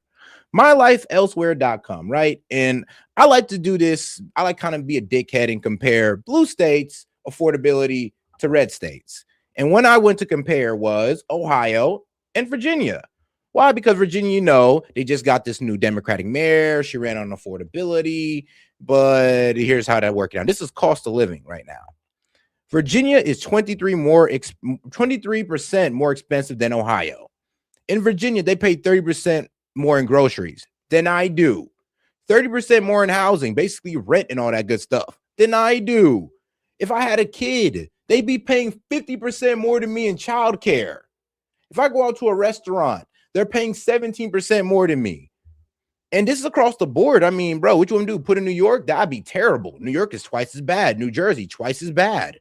Please name your favorite blue state and compare it to a red one. They're always more expensive every single time. It's a pattern, and it's sick that people even vote for people on Democrats on affordability, but they literally run the most unaffordable places. Republican administration. I mean, that's what's happening. And it's just incredible to us. Is there any stronger evidence that Republicans are the party of affordability? Democrats say one thing and they do completely the opposite. And I'm so sad for you if you live in one of those jurisdictions. It's a real problem. If this act were to become local law, DC residents would be prevented from claiming no tax on tips, no tax on overtime, increased standard deduction, and so much more. And it's just wrong. There's an estimated 17,000 tipped workers here in the nation's capital, and the D.C. City Council is attempting to prevent them from enjoying this historic tax benefit. But House Republicans are going to work to fix it this week. We will advance Representative Gill's legislation. See, bro, and it's stupid comments like this is like you are, well, you mean wrong, but you said one across the board. So it's kind of crazy how you're trying to correct me when you can't spell wrong correctly. But it is what it is, though. I'll still show you grace. He said the pattern is that they make more money. Are you dumb? Are you dumb? You're dumb. No, you're literally dumb. You wanna know how they make more money than red states? Because they tax your dumb ass more. If they lowered taxes, let's be real. If they lowered taxes to the same amount as a red state, that means they'd be probably pulling in about the same as a red state. And of course, of course, if you want to take up population as well. So all you're proving is that one, there's more people there, and two, they tax your dumbasses more. That's why y'all pulling so much money, because they're literally stripping your pockets, and you're proud of it. I've never met a group of people literally proud to have the money yanked out of their pockets. Like, but hey, man, welcome to the Dems of America. To disapprove of that nonsense at the D.C. Council, because every American deserves to enjoy the benefits of the Republicans' historic tax cuts, even if you live in a Democrat stronghold. Have to take a couple questions. Yep, hang on. Bill, go ahead. Oh, no, I just like pull it. Are you confident you have the votes for this bill to pass, and do you expect any? And shout out to my man Jet. He says, video in general chat, these the Dems who say they not racist. Got you. I don't, and this may be hard for some of y'all to believe, but I never doubted this. This was not this is not my preferred route. I wanted to keep all 6 bills together. We worked so hard to pass them through the House, and I thought that should have been a package that sailed through the Senate, got to the president's desk, so we can fund government responsibly. Oh, we're spending less money year over year, and we're Monty, my bad, brother, my bad. I just seen it. He says, funny how when a centrist leans right, they get all of they get all of the racist and homophobic names from the party that virtue signals tolerance. I know, right? Like they start doubting if I'm black. I get all the homophobic names, all this crazy stuff, all because, well, I disagree. I'm like, that's crazy. That's absolutely wild. But it is what it is, though. I mean, y'all really think that's like a sane way to go about life? You know, just vilify or demonize anybody that disagrees with you? I don't think I don't think mentally you're all the way there if you're doing all that. But that's just me. Returning regular order around here, and that's a commitment I made when I became speaker, and we're finally getting it done. But listen, the president agreed with Schumer that they would separate Homeland, and we'll do that, and we'll handle it. We're going to pass the rule today. It was never in doubt to me. The Republicans are going to do the responsible thing. I did talk to Hakeem Jeffries over the weekend, and he informed me that they would not be assisting in this endeavor. And I just think that's crazy. I mean, I just think that everybody needs to look at what's happening here. One party is moving forward, by the way, with the smallest margin in U.S. history. We have a 1-vote margin. We are still sticking together. The Republican Party is sticking together because the stakes are so high. We're governing responsibly, and we're getting the job done. And Democrats, all they do every single day here is obstruct. And you can see the record for itself. They shut the government down for 43 days, the longest in history, just last fall, and they want to do it again. Yep. And it's just crazy. And I think the American people are No, going to. here's the worst thing. Not only do they want to do it again, because it's funny, because last time they did it, they didn't get anything they wanted. But not only do they want to do it again, they want to shut down, they want to like defund all of DHS because of ICE. And here's the problem. You're probably thinking, like, said, what you mean? ICE is under DHS. Yeah, but the Republicans kind of ensured that ICE will be funded all the way throughout 2026. So they can't touch that funding. It's already sent out. They already got it. It's too late. You can't defund ICE. They already got their money, okay, for salaries and all that for the year. Now, the problem with them is that, all right, so since we can't take on ICE or we can't defund them, we'll just defund all of DHS. I'm like, wow. And that's childish, because you're literally trying to punish them because you can't punish the group that you want. So you're just going to punish everybody what? That's aligned with them or that falls under the DHS umbrella. But ICE. Pathetic. But that's what they're doing. Think about this hard. When they go to the voting box and to the ballot box in the fall, and we decide who keeps the majority in Congress, I think they're going to give it to the grown-ups. I think the Republicans will be able to continue and grow our majority to keep governing. Otherwise, what Democrats will give you is chaos. shutdowns. They'll shut down the federal government. They keep proving it to you over and over. So take them at their word. Jake, that's true. So Jeffries told you he wasn't going to help with this. Did Schumer represent something different to you in your conversations with the president? Because it seems that there's a disconnect here. It's hard to square. It is hard to square, and it's not my place to get involved in their family squabble. But I mean, I think Hakeem has made very clear I think he was offended that Chuck Schumer presumed to speak for House Democrats. So you'll have to figure that out. The Democrats are in a family squabble over there, and it's not of our doing. Well, hold on, wait a minute. Schumer and Jeffries are from the same state. They're in the same delegation, and they seem to be having a little power struggle between the two of them. So look, I'm not trying to fuel that. You asked me the question. I don't know what's going on, but I can tell you the Republicans are united, and I'm proud of that. And this is the party that is getting the job done. So, yes, ma'am. Second row, yes, ma'am. You're a constitutional lawyer. Can you detail the Fourth Amendment protections and rights someone has if an ICE agent approaches their home with an administrative warrant? How much time do you have? Yeah, right. Let me say this. Okay, so when ICE goes to execute a warrant, it's an administrative warrant, and it's issued by an immigration judge. And that is a sufficient legal authority to go and apprehend someone. They have violated the law. They crossed over our border illegally, and they're here and without any right to be here. Okay. Yeah. Yep. This is, hey man, shout out my man Jet, bro. I'm glad you found this because this is real. This is real, and this is how most leftists operate. Like, bro, it's like, trust me, if you're not on their side, you're all of a sudden a house, and well, I'm just gonna say, all of a sudden you're a house nigger. All of a sudden, you are now a house nigger because what? Oh, you dare to have conservative views or lean just a little bit to the right on things. I mean, like, here's the thing. I mean, do you even know what that was referencing towards? Like, if anybody is the house N-words, it's you guys. You guys are promoting everything that keeps us on the plantation of the Democratic Party. All their policies have destroyed our communities, caused more crime, high drug use. Oh, yes, heavy amounts of abortion. So who's the real house N-word again? It's kind of crazy. I'm speaking for what? The benefit of my people. And y'all are literally speaking towards the destruction of my people. And we shared a skin color. That's the worst part. We share a skin color, and these guys speak like this. I'm talking about the black liberals. Now, the white liberals, y'all really should know better. But I mean, how do y'all have black friends when you can sit there and call a black conservative the N-word? How do y'all do that? How do y'all reconcile yourselves like that? Because you know, if you said that in front of your black liberal friend, he slapped the shit out of you, right? And you would take it like a bitch. So what's all this newfound courage towards the conservative blacks? Because we'll do the same thing to you if you did it to our face. But you won't. Like we should rip people energy. Like we should rip people apart from their families. Are you a man? Wow. Wow, is that a question? Wow. Okay. How do you feel about ripping people from their families? Does that feel good? Fucking house nigger in here. Huh? Sir, I need to move. Fucking house nigger working for the fucking KKK. Sir, I need to move. Fucking house nigger working for the fucking KKK. What's wrong with you people? Why are you calling a woman a man?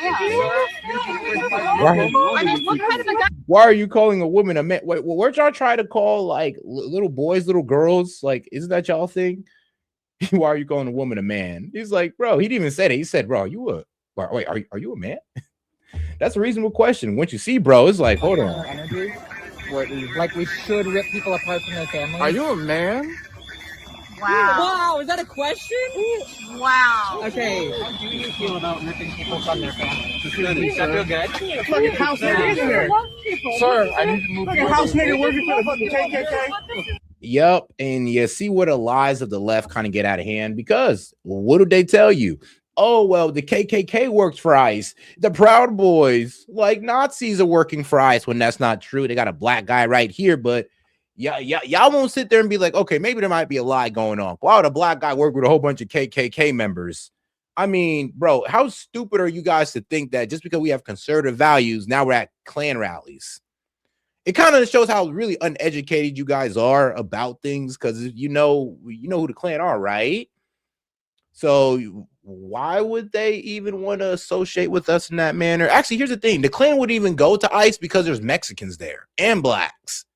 The Klan don't go wherever minorities are at. If you had any knowledge, you would know that. You would realize how dumb that sounds.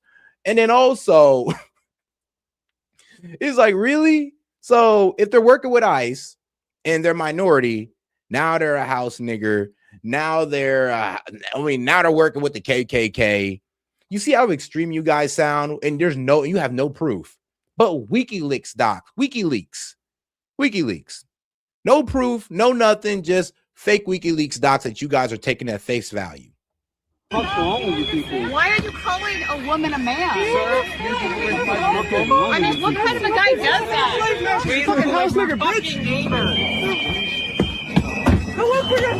Hey, I like you. Like we should rip people apart from their families. Are you? We might call her a man again. Like, what type of man calls what type of man calls a woman a man? I mean, shoot, a confused one. I'm confused. What can I say? Weren't y'all confused too when y'all looked at her? Because I know I was. I didn't know if that was a woman or a man. That's what's happening now. The controversy has erupted where if someone is, they're going to be apprehended and they run behind a closed door and lock the door. I mean, what is ICE supposed to do? What is Immigration and Customs Enforcement supposed to do at that point? Oh, gee whiz, they locked the door. I mean, I guess we'll just go on to so there's some logic and reason that is to be applied here. Some have complained that the force has been excessive or what have you. I don't know. We're going to figure that out. It's part of the discussion over the next couple of weeks. I tell you what the Democrats want to do and what we cannot do. And that is they want to add an entirely new layer of warrant requirement. Okay, they want to have a judicial warrant on top of the immigration judge warrant, and we can't do that. Just think of it logically. Okay, you've got maybe 20 million illegals who came across the border just in the last 4 years when the Biden-Harris administration opened the border wide. Okay, imagine if we had to go through the process of getting a judicial warrant, an additional warrant to go and apprehend people who we know are here illegally. How much time would that take? We don't have enough judges. We don't have enough time. It would take decades probably to do that. Yeah. The people who are That's why we have something called expedited removal. I mean, if you've been here for less than 2 years, you are now eligible for expedited removal. You get no court date, you get no lawyer, but you do get sent back home to where you came from. And for some reason, the Dems are over here trying to, stop that or try to make us put them all through court cases, but not all of them are eligible to go through the immigration court. Not all of them are eligible to go out there and get a court date with a lawyer. Actually, some of them are eligible for expedited removal.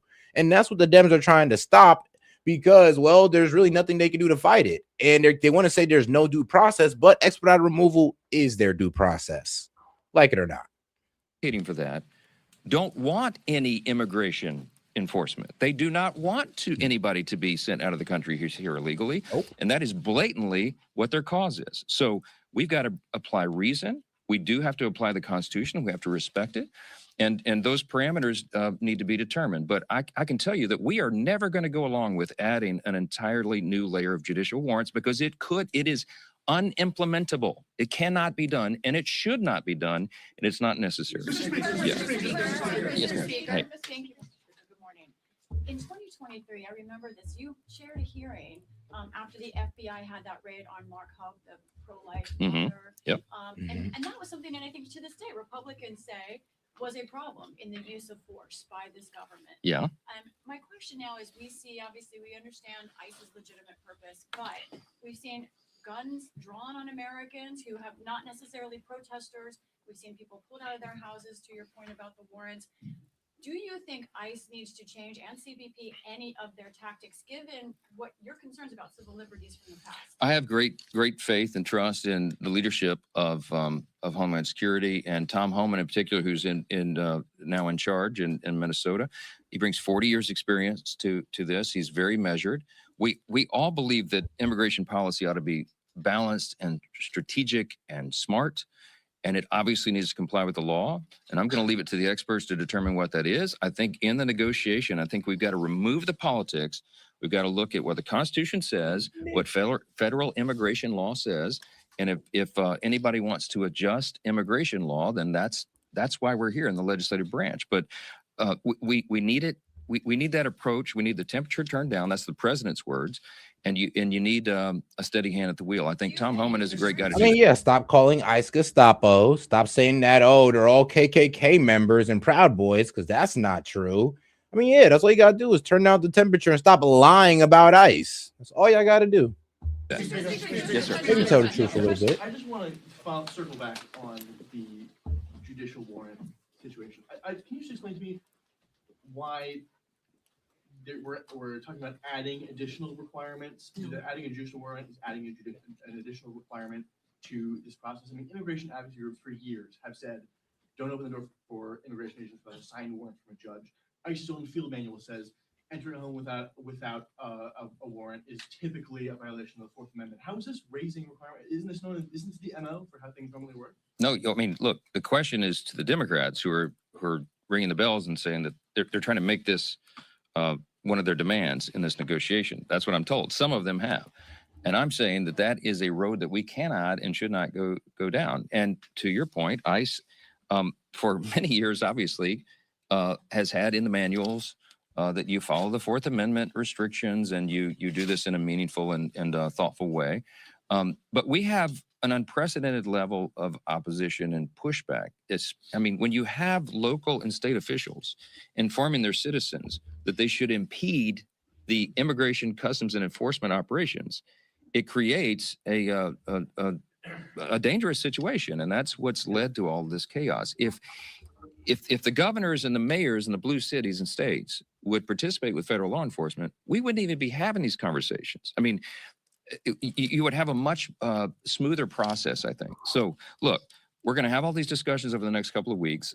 We will figure out a path through this, but we have to enforce our immigration law. The American people made that the number one issue in the last election. The wide open border and the chaos that ensued because of it was the number one issue. The president got to work. We used the existing law that was on the books, as we always said, as I said, for 4 years under the Biden administration could have happened, and we closed the border tight. In just a couple of months, we've had almost zero illegals released into the country since President Trump took over. Strong leadership. And the next commitment was, as we said to the American people, we will get the dangerous criminal illegals out of the country. And that's what they've been doing. And for anybody to impede that, they are impeding the will of the American people. They are creating a more dangerous situation on our streets, and it has to stop. So stay tuned for the rest of this. We'll get into the details of it. I'm just telling you that adding a whole new layer of judicial warrant requirements is an unworkable proposal. And I think the people who are making that suggestion understand that. I don't think they want anyone to be apprehended and sent out of the country. So we have to see how it goes. Yeah, thank you. Is there a question about elections? I don't know about that. All right, though. Let's go ahead and get over to the next video here. Now, let me see if this Colombian Prime Minister actually came out and said something.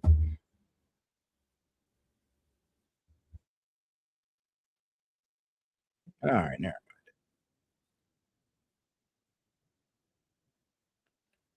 Now, I do want to touch on something real quick. Shout out to our guy, Don't Walk, Run Production, because apparently Don Lemon is heading to federal prison. And you know what? I'll cover this one good time. Came out about a day ago, so I'll cover this one good time. And shout out my man Monty.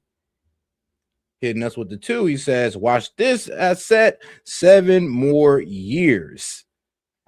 Now, let's see here. This is Don Lemon, the former CNN anchor turned independent journalist.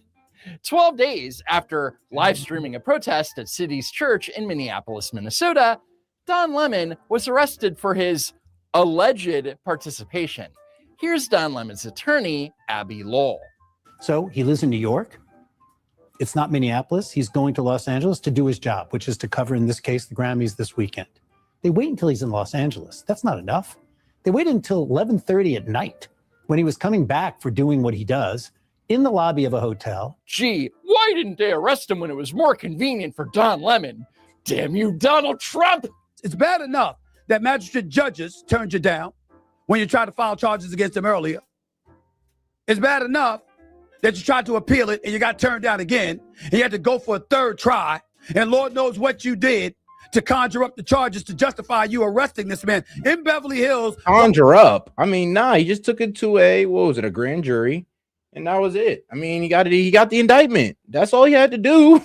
He had to take it to a jury of his peers and be like, hey, this look guilty to you. They said, okay, and great. We can now indict him. That's all they needed. That's all they needed, bro, was a grand jury indictment. I'm sorry, bro. That's all they needed. Like, nothing else, nothing more. That they could, yes, they can go around the judge, but if they can get a jury to indict him, it is what it is. While he was working the Grammys, by the way. Oh no! Not Don Lemon's Grammy coverage. Whatever will we do without it? But don't worry. After Lemon's arrest, he was invited to the Grammys as a guest, along with his white husband. As far as the protest case goes, a grand jury ultimately found that there was enough cause to arrest Lemon. And of course, the method of that arrest was criticized. And not one, not two, not three, but the bevy of agents surround and take him away. Don thought he was being mugged because he has been controversial, and he actually thought some crazy people on the right might be stalking him. He thought he was being mugged by a bevy of agents with FBI written in giant yellow letters under it. And this is why we don't believe you liberals when they say ICE put up on us unidentified. I couldn't tell who they were, man. Shut your lying ass up, bro. Because not even Don Lemon is using the same lie. Well, I thought I was getting mugged by a bunch of guys in FBI jackets or by a bunch of guys in like tactical uniform. Like, I'm sorry, but no, you didn't. You knew what was going on. And that's the problem. It's like when you allow libs to sit here and lie and say, oh, I couldn't tell if that was an ICE officer or not. I couldn't tell if that was FBI. Bro, stop the cap, bro. Please stop the bullshit. We are smarter than that. I'm telling you that right now. Nobody's believing you. So please. Stop the cap. Breakers? Yeah, sure. And of course, Don Lemon finds a way to cast himself as the victim of a right-wing conspiracy, all while being handcuffed for his own documented actions. Anyway, Don Lemon was quickly released without bail and held a press conference. Last night, the DOJ sent a team of federal agents to arrest me in the middle of the night for something that I've been doing for the last 30 years, and that is covering the news. The First Amendment of the Constitution protects that work for me and for countless of other journalists who do what I do. Notice the whole middle of the night framing. It was 11:30 p.m. in Los Angeles during Grammy week. That's basically happy hour for media elites. And Lemon's I'm a martyr for democracy speech was high on drama and low on truth and facts, perfectly tailored for an MS Now highlight reel, just like the following clip of journalist Georgia Fort, who was also arrested for her participation in the storming of the church. Well, this is really scary. There's kids in the house. You guys have not been really friendly in the community. And to me, this seems a little, can I finish, sir? Can I finish? Can I finish? Get your phone. This seems a little bit aggressive to have all these cars in our cul-de-sac, 2, 3 agents, and now I saw the one disappear to the back. So to me, this is a little aggressive to just serve a warrant. It's funny how she had a whole Karen moment. Like, anybody notice that? This woman is literally, bro, lady, you broke a law. They're outside to arrest your ass. You've been going like, well, look, you're not doing this nicely enough, and you're disturbing our neighbors, and I have 3 children in here, and you guys could have been nicer about this. I'm like, woman, step your ass outside. You're going to jail. What are you talking about? You're cooked.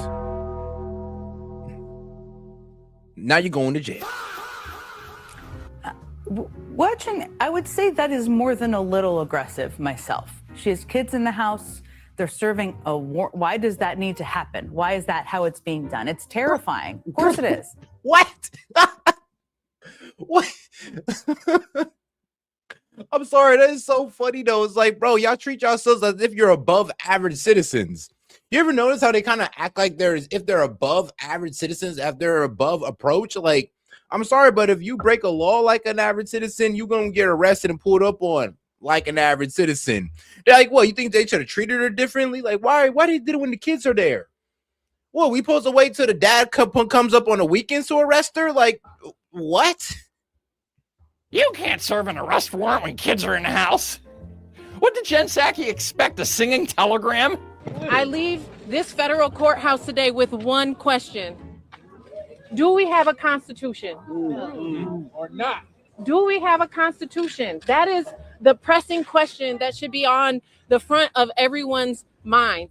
So the journalist who trampled on the constitutional rights of churchgoers asks ironically, do we have a constitution? F***ing clown world. So Don Lemon, Georgia Fort, and the rest of the protesters were charged with 1 count of conspiracy against right of religious freedom at a place of worship. Which they did. I mean, let's be real. Don Lemon tried to act like he didn't know, but he knew. And then let's be real. He could have sat outside and said, well, y'all going into the church? Whoa, whoa, whoa. I'm not doing that. I will stay out here. And he could have not gotten involved in that protest. But his ass walked in there with the rest of them, just like that young light-skinned lady did as well. And they end up getting charged because of it. Why? Because they were basically participating in the protests. I mean, I know Don Lemon was out there trying to talk to people inside the church, but he was disturbing the church.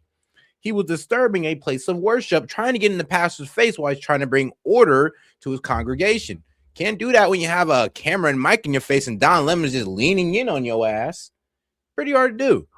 And 1 count of injuring, intimidating, and interfering with exercise of right of religious freedom at place of worship. On what basis does this... And guys, if you don't know the law that he broke the FACE Act. Like, guys, you are not allowed to coerce or intimidate people at a place of worship. Now, Don Lemon going in there and, I'm gonna be real with you, getting in their face, these people protesting, getting in their face, recording them, that could be seen as intimidation or coercion not to practice your freedom of speech because you're going to be afraid that crazy liberals are just going to pull up every day just to scream in your face. That's why you can't do that, because you're violating their First Amendment rights. And that's what Don Lemon was doing with those churchgoers, violating their First Amendment rights of freedom of religion by going in there and intimidating them and maybe coercing them not to practice their religion. But really, though, it's really they were shaming them because, oh, well, how could you approve of this as a Christian? Look what ICE is doing, bro. Shut up. Shut up. That's outside of what's going on. You're trying to get mad at Christians for what? Not going out there and getting themselves shot for ICE? Like, please spare us. But yeah, though, it's the FACE Act. It's a federal law prohibiting the use of force, threat of force, or physical obstruction to injure, intimidate, or interfere with anyone obtaining or providing, well, whoops, my bad, that's freedom. Whoops, FACE Act. Whoops, wrong one. But anyone, there we go. But anyone expressing their freedom of speech or freedom of religion. I mean, right there. And I know people want to say the Klan Act as well. I mean, you can also throw the Klan Act in there if you want to, but it's mainly that. Like, you can't just go in there to a person's place of worship and just start protesting disruption. You can go in there, and sit down quietly and worship with them, and nobody's gonna have a problem with that. You can sit out there and protest outside the church. Nobody's gonna have a problem with that. But once you step in there protesting, disrupting, yeah, you crossed the line there, buddy. You crossed the line. Administration conclude that these two were participants and not journalists. There's no law. There's no set definition. Each says they were reporting. Each has a history and pattern of reporting. Both have reported and announced themselves as such consistently before, during, and after the church event. Well, for starters, Chris Cuomo, the indictment makes the case that Lemon and Fort crossed the line between journalist and participant. Over Act number 6. During a discussion with defendant Nikema Levy-Armstrong at the pre-op briefing, defendant Lemon thanked defendant Armstrong for what she was doing and assured her that he was not saying what's going on. And that's why they went there. No, this guy's right. There was an ICE agent who goes to that church, and that's why they started razzing that church. Do you see what I mean? Why ICE officers wear masks? Dog, you just proved my point. Thank you.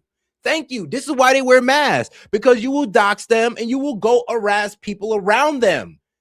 Thank you for proving my point. Oh my God, bro, wherever you are, you're a dumbass, but thank you for proving my point that you guys will go and harass other people just off them being connected to an ICE officer, and you're wondering why they're wearing masks. Like, it should be that simple. Like, look what bro just said. Look what they just did. This is why they wear ice masks. And I mean, bro, God and his job and God has two completely different things, bro. You can't sit there and try to fuse into Christian religion with law, because law and religion are never going to go hand in hand. It just is what it is. There's a reason why we have a separation of church and state, because if we're going by the church to represent the state or the laws, it's not going to be fair for everybody. And I'm gonna be real with you, I'm gonna be real with you guys. It's just not going to be fair, and it's not going to be the democracy or the constitutional republic that we know. Well, constitutional republic, not a democracy. i.e. was not disclosing the target of the operation. Okay. How are you? Good to see you. We're on. We're not saying what it is, what's going on, but thank you. Defendant Armstrong explained that Operation Pull-Up was a clandestine operation in which she and other agitators would show up somewhere that is a key location where the targets don't expect us, and we disrupt business as usual. That's what we're about to go do right now. This is Operation Pull Up, more of a clandestine operation. We show up somewhere that is a key location. They don't expect us to come there, and then we disrupt business as usual. So that's what we're about to go do right now. I mean, you know, it's crazy. I think she says she's a lawyer and a priest. So a lawyer and a priest should have known better than to walk into a church, which would be violating the FACE Act and protesting in there. It's like you walked into a church and started protesting and disturbing, and that's a violation of the FACE Act, not actually walking in. So sorry about that. But yeah, and she's a lawyer and a priest, and this is what she said, came out of her own mouth. So how do you make a mistake like this? Don Lemon, you've been in the game for years. You should have known this was bad, like decades, and you did this dumbass shit? Crazy. And Defendant Lemon said he would see her there. How long do you think before this operation before it takes place? We got to go now. All right, let me go ahead and catch up to the super chat. Sorry, guys. Shout out to my man Hellbad. How many people see the lawsuit by a detransitioner in New York that has so far been successful? It's most likely going to appeals, but it's estimated 1.6 million. Hey man, whoever that detransitioner is, they're in my prayers, man. They better get their money. Shout out to Jet. He got a white boy. He said he got a white boy should know how to act with feds. Yep, that's also true. And damn, shout out my man Mons. He said, damn, Tylenol Americans. Damn. Tylenol Americans.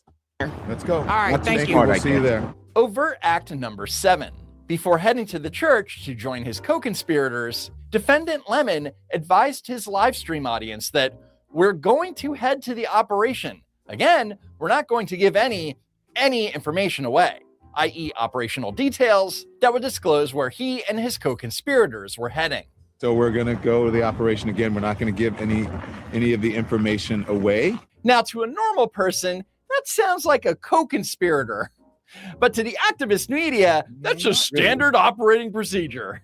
In fact, CNN's Dana Bash actually tried to compare Don Lemon helping a group of agitators sneak into a church to a military journalist embedding with the troops. I'm not kidding. There are countless examples of when reporters are embedded with people with, DOD, where we are told not to tell anybody where we're going. There are numerous examples of when we get embargoed information that we can't report from your agency, for example, and that has happened on with presidents in both parties, and we withhold reporting it until you say it's time to report it. That's not unusual, and it's not unlike what happened with Don Lemon and Georgia Ford. Oh, Dana, there's a massive legal and ethical canyon between a military embargo and what Don Lemon was doing. Yeah. When a reporter embeds with the military, they are keeping secrets to protect the lives of soldiers from enemy fire. What Don Lemon was doing was keeping secrets to protect his fellow agitators. Overt act number 5. Lemon took steps to maintain operational secrecy by reminding certain co-conspirators to not disclose the target of the operation. without giving away what the operation is. Why are you out here? Thank you. You're on right now, just so you know. But so don't give anything away. No. Lemon stepped away momentarily so his mic would not accidentally divulge certain portions of the planning session. I turned our camera off of them because they're giving some critical information here. So basically, the government is accusing Don Lemon of conspiring with the protesters. He knew the details ahead of time, and he kept them a secret. We can't say too much. We don't want to give it up. If you're a journalist, your job is to report the who, what, where, and when. But Don was treating it like a surprise party for his husband.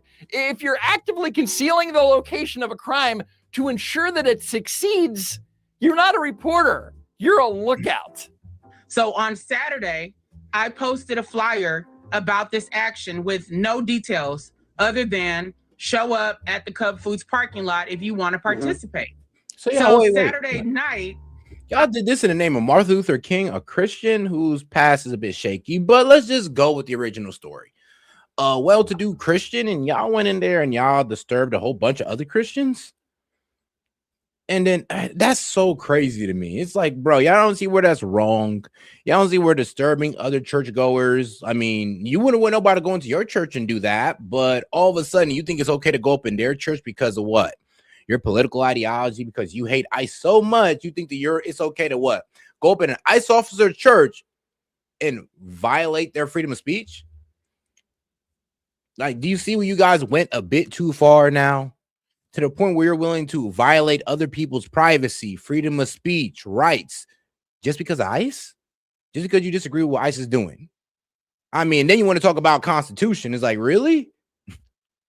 I got a call from Don asking about this protest. And I said, listen, I can't reveal any information about this protest. He said he would be heading into town on Sunday.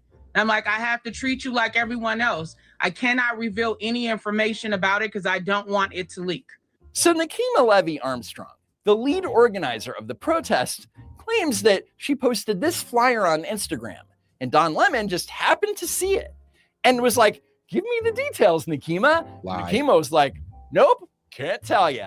And he was like, I'll be on the next flight to Minneapolis and I'll see you there. Yep, makes sense to me. What's your problem? He didn't even know we were going to a church. That's what I'm trying to explain to you. Okay. I gave people an address and said, meet us here. And you get hey guys, you know, when you put in an address, right, you put it inside your GPS, doesn't it pull up the building or what that address is? If it's a house, it will just say a house. If it's a place of business, it'll tell you that place of business. If it's a church, it will tell you it's a fucking it will tell you it's a church. I'm sorry, but that's irritating. It's like, how dumb do you think people are? Like, really?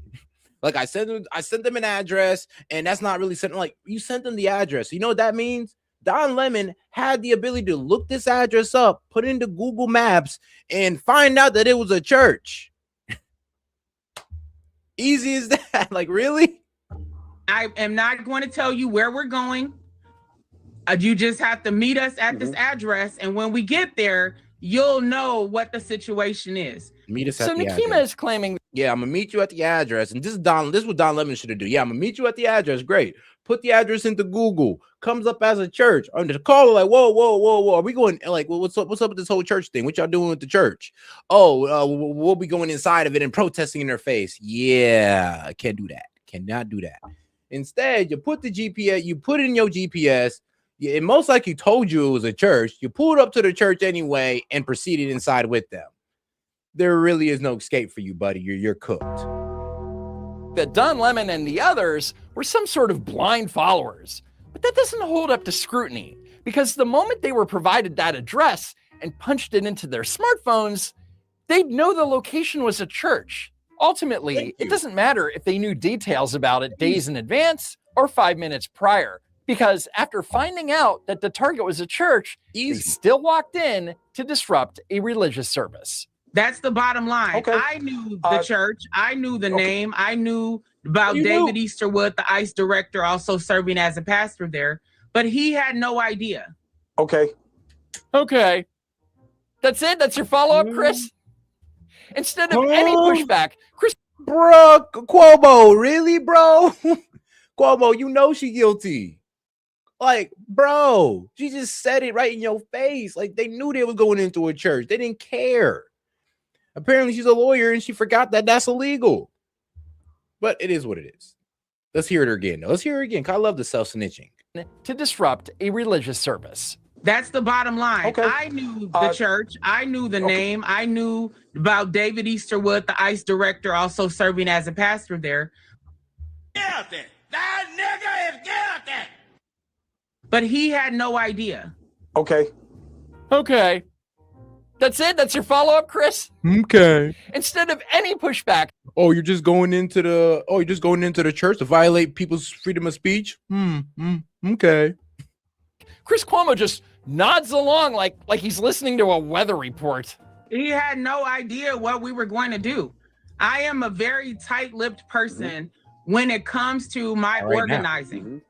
So no one, not a single person other than my co-organizers had any idea where we were going, what we were going to do. They didn't even know what was going to happen once we got inside the location. I waited for God. She waited for God. Well, apparently God's plan involved violating federal law and disrupting a worship service. Funny how divine intervention always seems to align perfectly with whatever the radical left feels like doing. Or maybe she's going for an insanity defense. I don't know. I don't like what happened at or inside that Minnesota church. I don't like the arrest of 2 journalists. I think it only makes the situation worse. Worse for who? Cuomo's trying to frame this as a PR blunder by the DOJ, when in reality, it's a rare moment of the government actually enforcing the law equally. We do know that the government is claiming that Don attended a pre-operational briefing before they entered the church. Claiming? He's literally on tape attending that briefing. Does that make him part of it? Yes. They say he tried to keep details about the protest secret on his live stream. I've seen the clip. It indicates that. That's a bad fact for him. It shows potential bias, bad judgment. It's not just bad judgment. If a reporter embeds with a crime organization. And shout out to my man Monty for sending 22 on Venmo, which is any support sent on Venmo is double. So that 22 is now 44. And I do believe, well, that's exactly what we had left. So shout out to my man Monty for opening up the call-in lines. And like I said, guys, any support sent to Venmo is double towards the call-in. Oh, and you guys can also hit the Venmo by scanning the QR code up there. If you ever wondered what that was for, well, that's what it was for. So shout out to my man Monty. I'm gonna go ahead and get this call-in line open now. Now, guys, this is, I do want some of you naysayers to come up here and debate me on. You could debate me on Don Lemon. You could debate me on Ice, Renee Good, and Alex Preddy. I'll be happy to hear you guys out. I'll give you guys the floor uninterrupted. I just want to hear y'all thoughts on this. I like hearing both sides out. So let's go ahead and get to it. And live streams the bank robbery and tells their audience, I'm not going to tell you which bank because we don't want to give up the operation. You're not winning a Peabody. You're probably going to prison. Right. It's called being an accessory. Would I have made the same choices that were made by Don at the church? No. I think there's a reason. Enough said. No, bro, enough said. That's it. Would I have made the same choices as a journalist? No. Done. That's what you got to say, bro. There was not more media inside, though they may have been outside. I think there's a reason this is the first time we've ever seen anything like this. I don't think I've ever worked anywhere that would have been okay with me going inside with people that I suspected intended to do something illegal. And there it is. Even Chris Fredo Cuomo, the man who once coached his brother on how to dodge harassment scandals, admits that no legitimate news organization would touch this. When you're too unethical for Chris Cuomo, you haven't just crossed the line, you've left the atmosphere. Bro. But in either instance, across the line, man, bro, you done jumped over, hit it with a somersault at a certain point. It's like you just did not care. It would still make me a journalist. It would probably make me a fired journalist if I did something that offended standard and practice at every place I've ever worked. Not agreeing with a journalist's choices, however, does not justify taking their freedom to report. Wait, did you catch that? Cuomo admits that what Don Lemon did would get a reporter fired by any legitimate news organization. for violating basic standards. But then he leaps to the conclusion that the government is trying to take away his freedom to report. No one arrested Don Lemon for his choices as a journalist. They arrested him for his actions as a participant. He could face up to 11 years in prison for his crimes, but we all know that Don Lemon will never be convicted because no one is above the law or something. I mean, bro, look, according to these FBI leakers, man, we ain't about to get a damn thing when it comes to deep state arrests, but we'll get into that a little bit later. In the meantime, go ahead and let's see here. No, actually, let me go ahead and leave you guys off on that video because, you know, I'm just such a nice guy. Such a nice guy. But all right. Shout out to my man, James O'Keefe.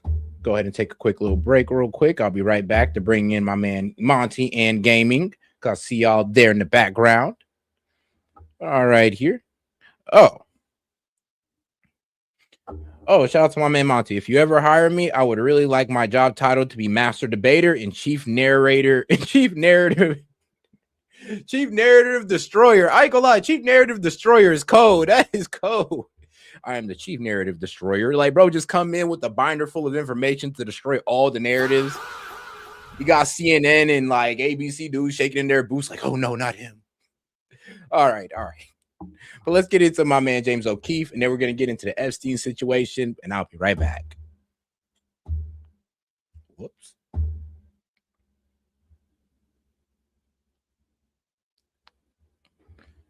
Fast forward. Back. Protests reporting on what is happening and undercover. But we're here outside the City Hall, and we have been undercover inside the ICE protests, reporting on what is happening and who is behind them, looking at the different tables outside of City Hall. We even paid a visit to Skid Row downtown.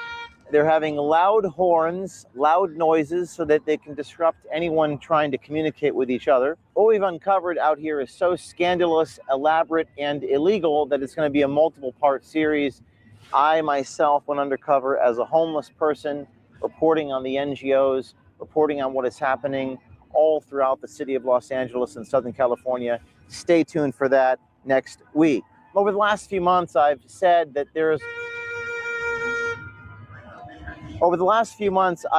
if arrests do not happen, if people are not held to account, then we'll have no choice but to investigate the investigators themselves, investigate the prosecutors themselves at every level. And that's exactly what this man did. We understand that incentives govern human behavior more than virtue does, and people are demanding that people be held accountable. People are reminding you that we're a nation of laws. But that only works if the people in government, if the people in power do the right thing. What we found out in Minnesota last week was that there was no laws, no incentive for law enforcement officers to do the right thing at all. In fact, the police left the area because it would be punishing for them to uphold the law. And we find that happening at every single level in our country, that there is no reward in holding anybody accountable. So now the question is, what will it take to get accountability and arrests? And we believe that what it will take is oversight, watching the watchman, or in Latin, quis custodiae ipsos custodes, who guards the guardsman? Where is the Department of Justice? Where is the federal government? And why aren't they doing their jobs? What is actually going on in the nation's capital? We decided to take a look. Now, there's what they say on the record, and there's what they say when no one is looking. He's like a diva. Is that 110% he's a diva. Are you serious? 110%. He's lazy. No, he's not good at his job. So you don't think there's going to be any like major arrests, like with Cash Patel or the FBI? No. Also, I don't think anybody would ever go to prison. Our investigation led us to an FBI security specialist who, on hidden camera, this FBI security specialist tells us the quiet part out loud. And as I do this report, the protesters are filtering into Los Angeles, one of them yelling at me to stop lying. I question any of them to actually tell me what I am lying about. We literally see their lips moving in our undercover reports. I am a security specialist at the FBI. I've been working there for 5 years now. I was under Biden first. Now, when you watch this man is either a Biden holdover speaking out of turn, or he is telling the truth, describing a system that walks out investigations for years past the point where the president is in power. What this official inside the FBI says is very troubling and potentially revealing about how the Department of Justice actually operates. People are more honest when they don't know they're being recorded. And that's not all.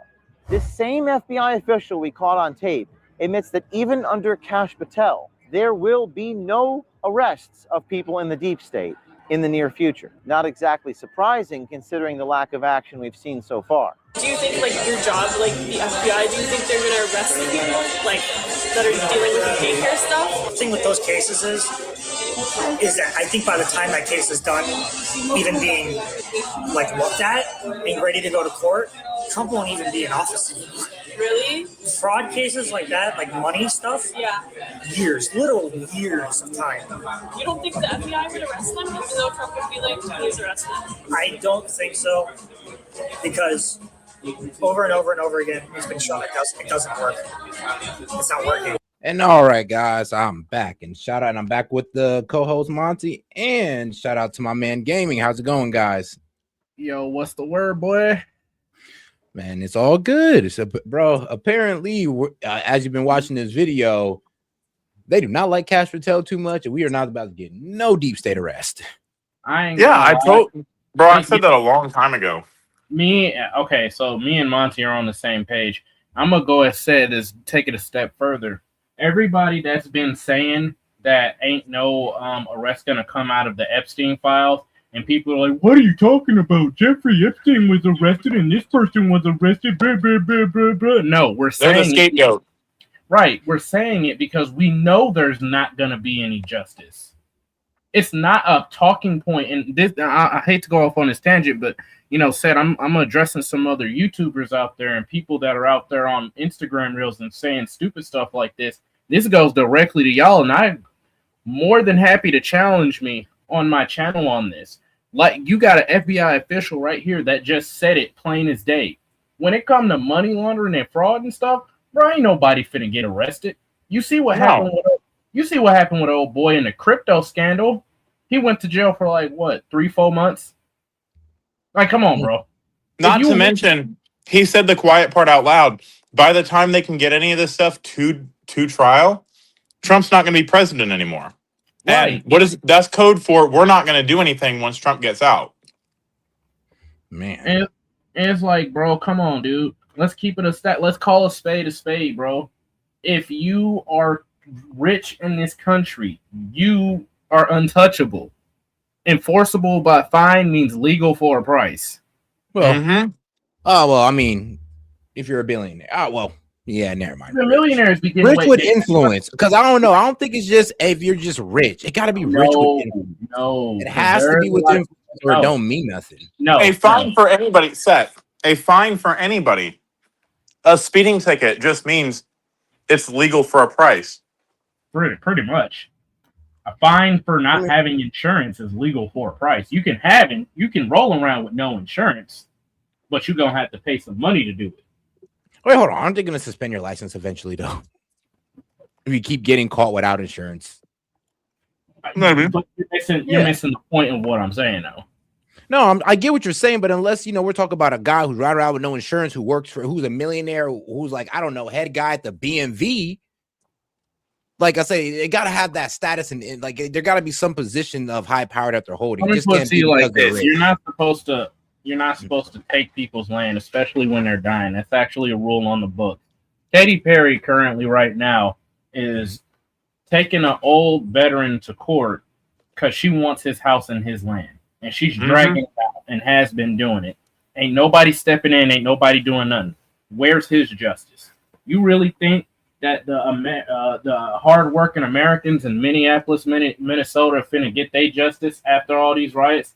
Look at what happened with St. Louis.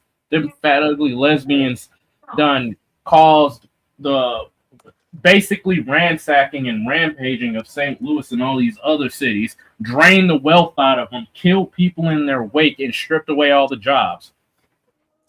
Where's our justice? My point exactly. My point exactly. But there is none. Yeah, you're right. I'll give you that one. There is no justice in that case right there. But no, there's no justice. There's no justice in the case if you have, even a couple million. There are tons of money laundering scams. And think about it like this. Money laundering is so unjustly let go in the federal court system. The movie Wolf of Wall Street, which is a documentary about a guy's life. Yes, it's hilarious. And Leonardo DiCaprio, even though he's in the Epstein files, played it beautifully. But it was a documentary. And it basically showcased just how much BS you can legitimately get away from. And he wasn't famous. He wasn't famous. Right. But he had power. No, and you know what's crazy? You know what's crazy about Wolf of Wall Street? He had money. Hold on. Y'all, no. Listen, y'all, this is going to shock both of you all's minds. The Wolf of Wall Street was funded by the same exact level of money laundering, just on a different continent. I'm not joking. That's why Leonardo DiCaprio was being investigated by the FBI after the movie. I don't know. Like I said, I think it has to do something with your status and like your ranking in society. Because like I said, you being rich is not enough to keep you away from the law. If you're not with the right group of rich people, you're fair game. You had me fooled. Can I say not every guy? Oh, come on now. Now, if you said almost every billionaire, I'd be like, all right, I could give you that one. But not. That goes without saying. Every billionaire. Name somebody who's rich, who has faced the same consequences as me and you would. Wesley Snipes. That's different, bro. That's different. Come on. Now there's celebrities that get arrested like all the time for stuff that me and you would do. Yeah, but what consequences? What consequences did Wesley Snipes get? He got some years in jail. Huh? He got some years in jail, didn't he? Some years. Yeah, for what? For tax evasion, right? Mm-hmm. That's a normal punishment. Some years in jail is a normal punishment for tax evasion. It's a white collar crime. And he didn't even go he didn't even go to like a regular jail that you and I would go to if we did tax evasion. That boy went to the lap of luxury. It's been he went to that nice jail for the celebrity. Right. It's been well known that if you have a certain amount of money, you don't get put in. I mean, mine is. Well, now you will, but it's your status. Remember, Wesley Snipes is a movie star. He's highly notable. It's a little different. Well, so is Baby Oil. Regular population, bro. There's people that are millionaires that you'll never hear about. So is Baby Oil Combs, but he was doing some heinous stuff. So yeah, they had to give him in the big house.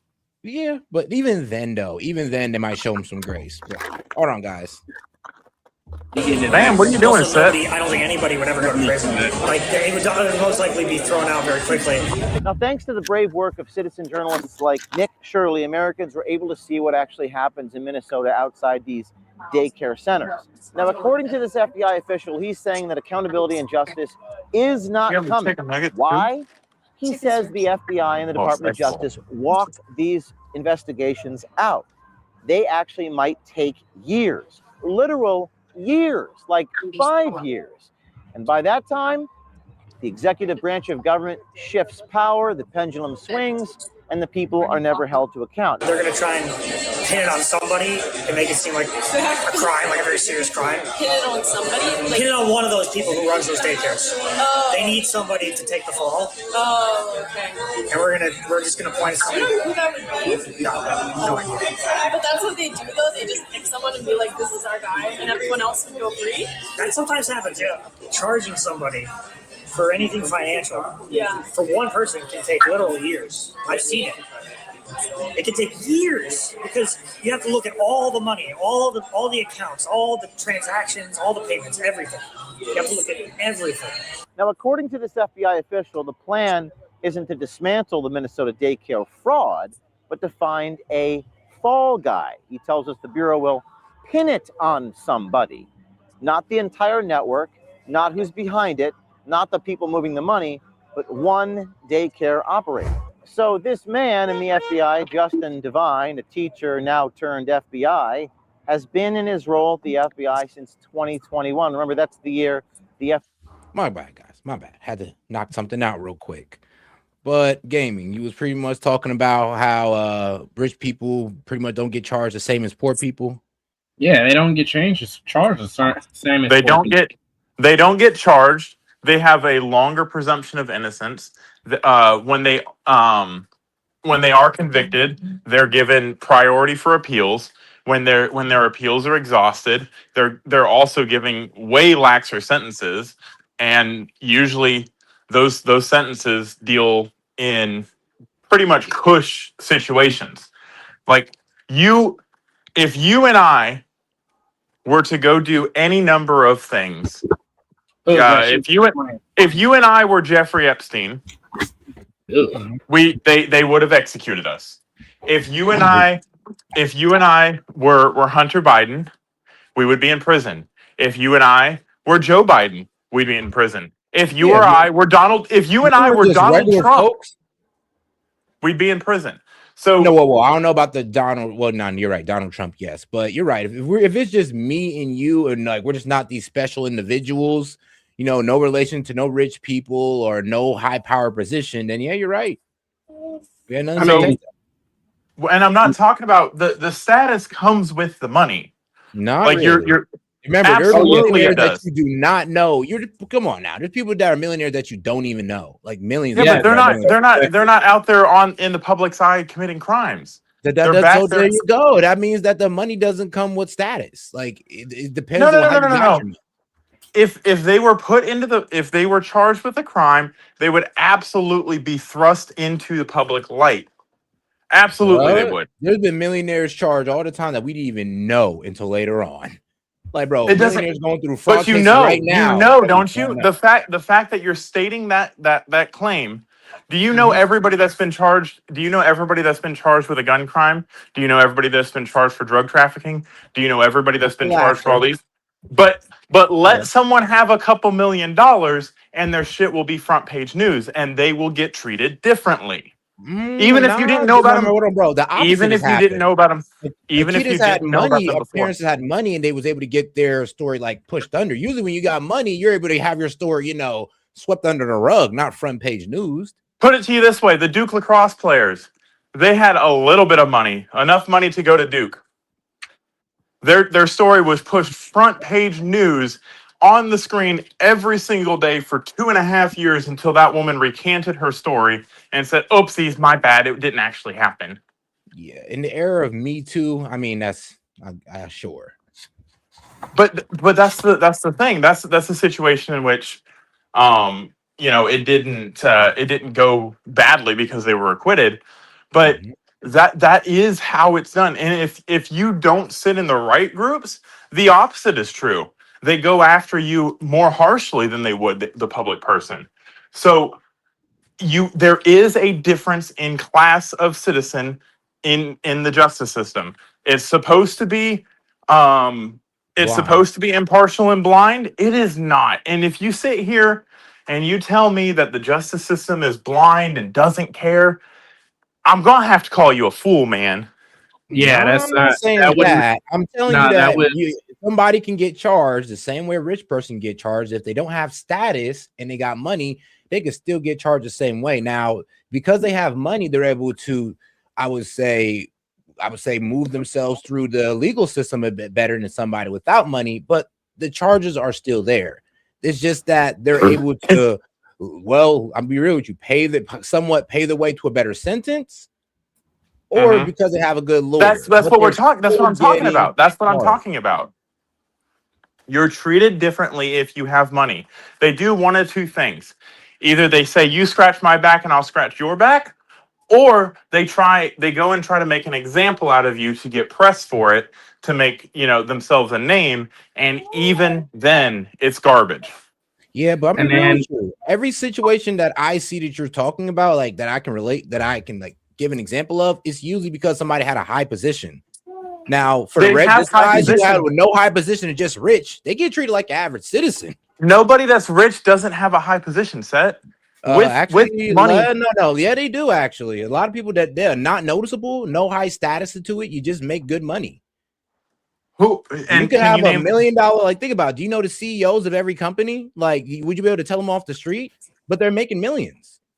Right, but those people, if they're ever charged with a crime, it will be front page news because it's people that want to have this rubbernecking syndrome. Nah, they'll and get they will. charged. No, but not. Hold on now. You're not saying that. Hold on now. If there's no status to it, bro, and I'm gonna be real with you. 9 times out of 10, this gets swept under the rug. There's like I said, there's plenty of CEOs that you don't even know that has been charged for crimes, and they got treated just like a regular citizen. Can you give me an example with of a one? status next to it? There Can you give me an example was of no one? fancy government position. Can you give me an example of one CEO that we don't know about that's been charged with a crime that it was just swept under the rug and there was no news reporting on it at all? I'm pretty sure I can find you one actually. If you find me one, if you find me one, that means it was in the news. No, well, actually, no. If I can find you one, no. If I could find you one, that means there was a CEO that you didn't know that got arrested. Easy, because they're rich. But your argument is, well, money comes with status, but it doesn't. You can get that means what you're saying is wrong.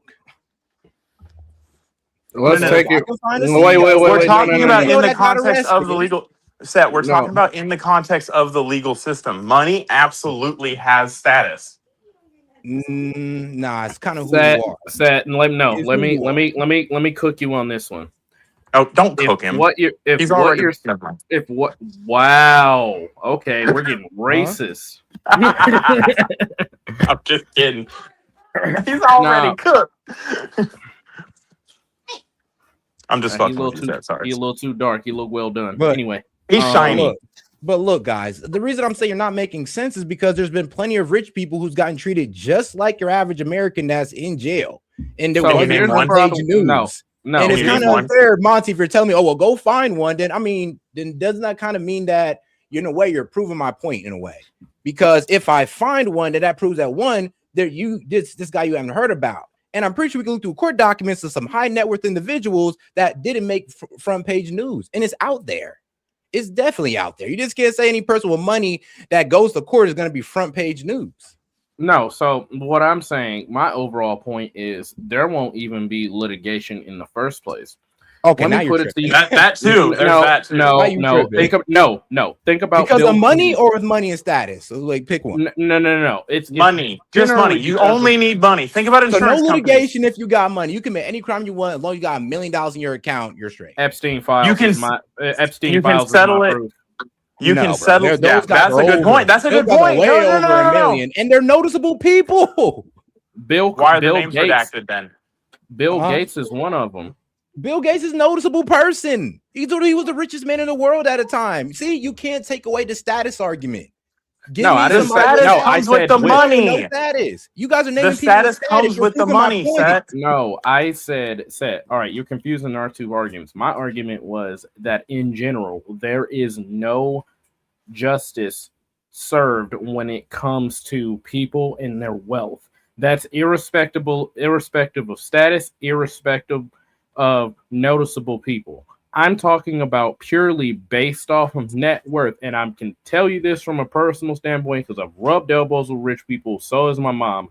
Generally speaking, most people who have a certain net worth, I think of about 1.5 million and up, they have a lot more tools at their disposal to make sure that stuff will never see the light of day, or will see the light of day way down the line, and they usually have cover stories for it.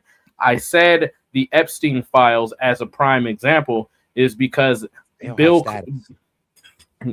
irrespective, meaning regardless if they do or not. No, it gotta be. I mean, that doesn't make sense then, because the whole argument is status. Tell me one person that has status that doesn't have money. CEOs, business owners that own multiple. What was it like? What? That's status and money. Set. I'm sorry, status and money. I'm saying, give me an example of somebody that has status, is known in the public light, and is constantly in the public light that doesn't have money. They're making like at least 90K or below. That's average money. Bro, y'all making my point for me then. No. The point I'm making is everybody with status has money, and everybody with money has status. Everybody with status has money. We're talking about significant status. I mean, like in the public these limelight. Instagram models, bro. You see these Instagram guys? Like, not really. What are you talking about? No, not everybody with status has money. There's people who are famous that are broke. Give me one example that of are somebody. broke. Give me the name of somebody. Give me the name of somebody that I know that is broke. Wasn't there like that? What was it? It was an actor that was found homeless on the street. I'm pretty sure somebody in the chat could know, but wasn't there there was an actor that was homeless? A Nickelodeon actor that's not relevant and doesn't have status anymore? But hold on now. Yeah, he did have status. People did notice him, but he was broke. So not everybody with status is rich. I'm be real with you. Like, I mean, I'm be honest with you, a lot of people know that. Hold up, Monty. I do want somebody. Yeah, I'm sorry, Seth, but even the comments are agreeing with what we're saying. For example, there's this one commenter, DJ Good 803. When he made a comment in response to you don't know who the CEOs' names are and they just have status and money. FMC Butler, North Carolina, Alan Stafford, USP, Terre Haute, Indiana, Raj. Status. So wait, you're proving my point. Thank you. No, they all have money as well. The net worth of these individuals. And status. Like, bro, these are very you're proving my point. No, you're proving my point. I said irrespective. My point, my man. I mean, y'all both can prove my point. So please continue. No, it's not proving your point. You're just ignoring the fact that these people all have status and all have money and are treated differently in our society. Bro, that is the point we're making. Hold on. No. That was not your argument. Now y'all changed it. That's been the argument. That's the whole argument. They got status. There's two classes and I of people. You guys wrong on that. Now you guys are saying that if they got money and status, they can go through the law system. No shit. No, I said, listen. I said to you, irrespective of money or status or not, the justice system does not. Irrespective of status or not, meaning regardless if they have it or not. If you have a certain number in your bank account, justice favors you differently. That was the baseline of my whole argument. This is the third time I'm clarifying that point. Yes. And I have the same point. Justice looks at you differently. Yes. You're treated different in the justice system. You're given special access to your ability to fight in the justice system is differently. You're not handled different. You can still get the same charge as a poor man. You could just fight those charges. Okay, what about Nancy Pelosi? She committed in the status, and you're proving my point. That's status. That's like a house speaker. Are you serious, dude? I said irrespective. That doesn't matter. She has status, bro. What are you talking about? Find me a rich person that doesn't have status when it comes to crime. Nah, you're not trying to concede. You're not trying. You don't want to concede. No, I'm not trying to concede. You guys stop making sense after a certain point. No, I said irrespective. Irrespective. Bro, you're trying to tie it back to status, and it doesn't matter. We're just gonna move on because I'm trying to. Yeah, look, I'm trying to hear you guys out, but you're just not making sense. But all right, we'll agree to disagree. We'll agree to disagree. Y'all just not find me someone that has money that doesn't have status and has committed a crime that we don't know about. That's his point. All right, I got you. I'm pretty sure I can find somebody. Okay, Seth, me and you will agree to disagree. All right, no problem. Agree to disagree. I got you on that. The Epstein files fallout once again spreading across the Atlantic to the UK. Britain's former ambassador to the United States, Peter Mandelson, is resigning from the upper house of Parliament over his ties to the latest sex offender. Pause it. Even more stunning. Huh? All right. I'm going to tell you this, and oh my God. So, in the Epstein files, the king of Bahrain was in there. His name is Khalid bin Salman. So check this out. When I was over there, I thought it was just like it was just like an urban legend or a myth. And like, cause some of the people will be like, our king is a pedophile anyway, blah, blah, blah, blah, blah. I'm like, I'm thinking they joking. Cause you feel what I'm saying? Like you can't be throwing that stuff around without no proof. I owe so many people an apology. I owe so many people an apology over there because his name was in there. Let's not forget to add the caveat of just because your name's in the Epstein file doesn't mean you're guilty of pedophilia. For legal reasons, of course. Oh, yeah, for legal reasons. But there's also the King of Saudi Arabia and obviously some people in Israel. MBS. There's also people of Bro, trust me, I've seen the list. There's a whole lot of sultans in there. I was like, oh shit. Well, their religion tells them it's okay. So no, it doesn't. And then check this out. There are some people in China and Japan and North and South Korea. It's like, yo, I thought y'all hated each other. Like, bro, they all go into the island together. Bro, it reminds me of Squid Games. You know the season finale of Squid Games where all the rich people are there with their masks on? That's what I imagine when I think of I'm gonna come out. I'm gonna tell you some truth real quick. I've never not once watched a single episode of Squid Games. I mean, that's your own problem. I'm sorry, chat. I failed you. Good show, though. I ain't gonna lie. But all right. Mom, Donnie. Now we're done hopping on the Middle Eastern monarchies that are in the Epstein files. Oh no, it's British royal far is more than calling that. out another. Prince Edward did not directly mention his older brother Andrew, who has been stripped of his royal title over his Epstein ties. But listen to Edward's comments to CNN at a summit today. I'm not sure this is the audience that is probably the least bit interested in that. So they all came here to listen to about education solving the future. But no, I think it's all really important always to remember the victims and who are the victims in all this. Oh, shoot. Andrew is facing more scrutiny after the latest document drop revealed this photo of him on the floor with an unidentified woman or girl. And the photographs at this point do not suggest any wrongdoing. Andrew has repeatedly denied any wrongdoing, but obviously a lot of questions raised. Come on, here. bro. CNN royal correspondent Max Foster is with us now. Come on. Yo. No, absolutely not. What's up? You roll it back 10 seconds and I'll tell you why what she said is wrong. Or girl. And the photographs at this point do not suggest any wrongdoing. Whoa. Andrew has repeatedly denied any wrongdoing, but obviously a lot of questions raised here. CNN royal correspondent Max Foster. Hey, yo, bro, let that have been Trump next to a girl like That's that. They what never I'm saying, said, oh, there ain't no wrongdoing seem to be done here. Dude, what? Woman, you'd have that's been why I in was- tears looking at this. Bro, that's why I said, whoa. First of all, the royal family, they're known for they knocked their own daughter off, okay? Let's get that out the way. They killed, Princess Anna because she was better than Diana. Queen Elizabeth? Diana.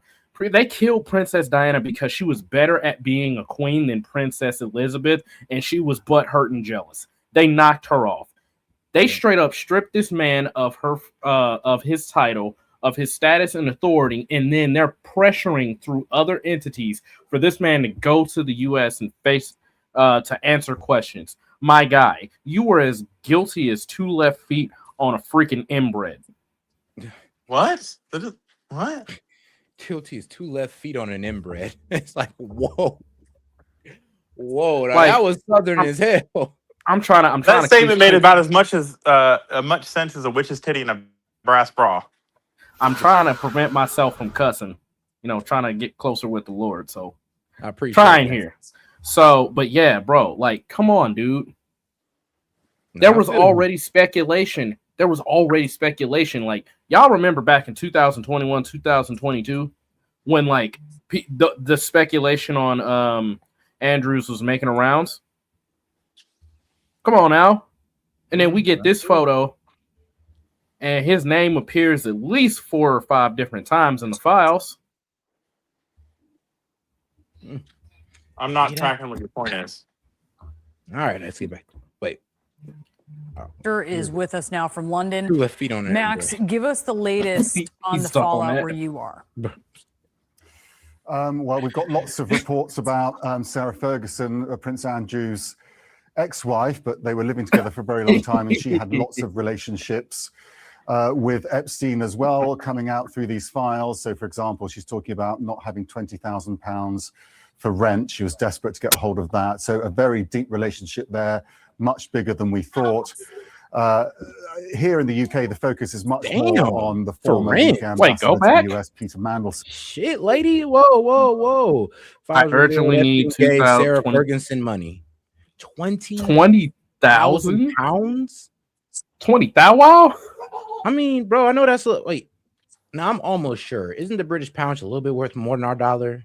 Yeah, it's roughly about that's $22,000 or $25,000 roughly. For rent? For rent? Bro. I like how both of us had to marinate on that. Oh God, I'm almost imagining the crib at a certain point. Like, oh man, this shit. Bro, that's nice. $240,000 a year. That's $250,000 a year in rent. Bro, you could have bought a crib. Like literally. My God. And she's just asking for it like it's $20. It's like she's $20. It is to her. Man, maybe to Epstein too. Like, bruh. Here in the UK, the focus is much more on the former UK ambassador to the US, Peter Mandelson, because that has really roller coasted today. Initially, we heard a statement from the Speaker of the House, who read out a statement effectively from Peter Mandelson, who's a member of the House of Lords. Let's just have a listen to that.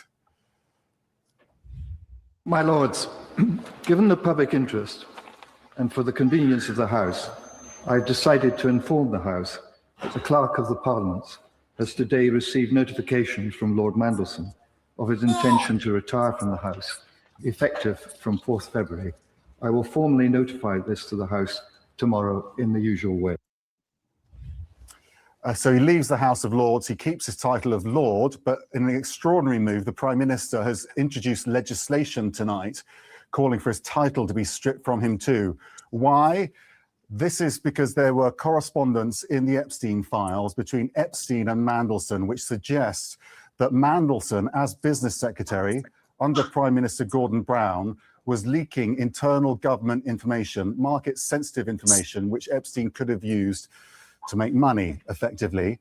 And the government launched an investigation, very quickly found correspondence which they were alarmed about. They've sent that to the police. Gordon Brown sent correspondence to the police as well. And tonight, in the last half hour, we've heard the British police are now investigating Peter Mandelson, the first criminal investigation coming out of this latest drop of Epstein files. That is quite the bombshell. Max Foster, thank you so much for the latest there. Former President Bill Clinton and former Secretary of State Hillary Clinton have reached a deal to testify in the House investigation of Jeffrey Epstein.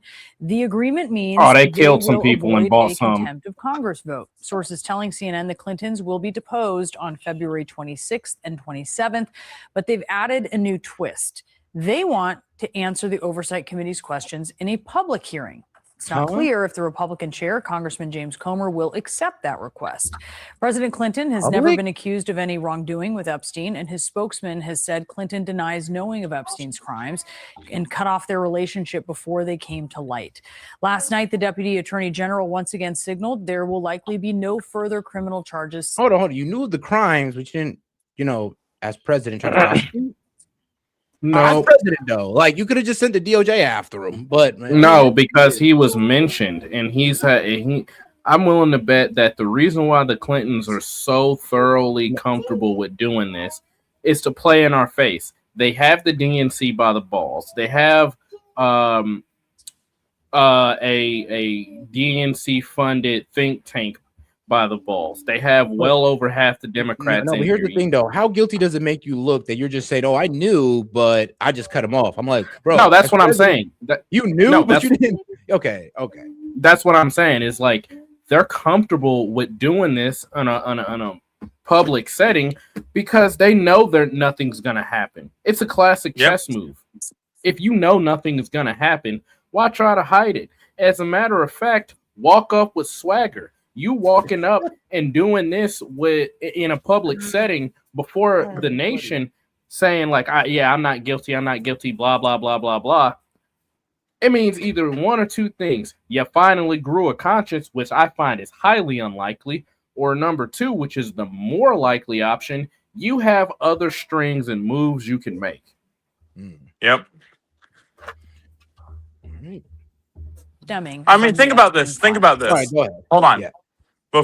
think about this. Bill Clinton was actually rightfully impeached by a bipartisan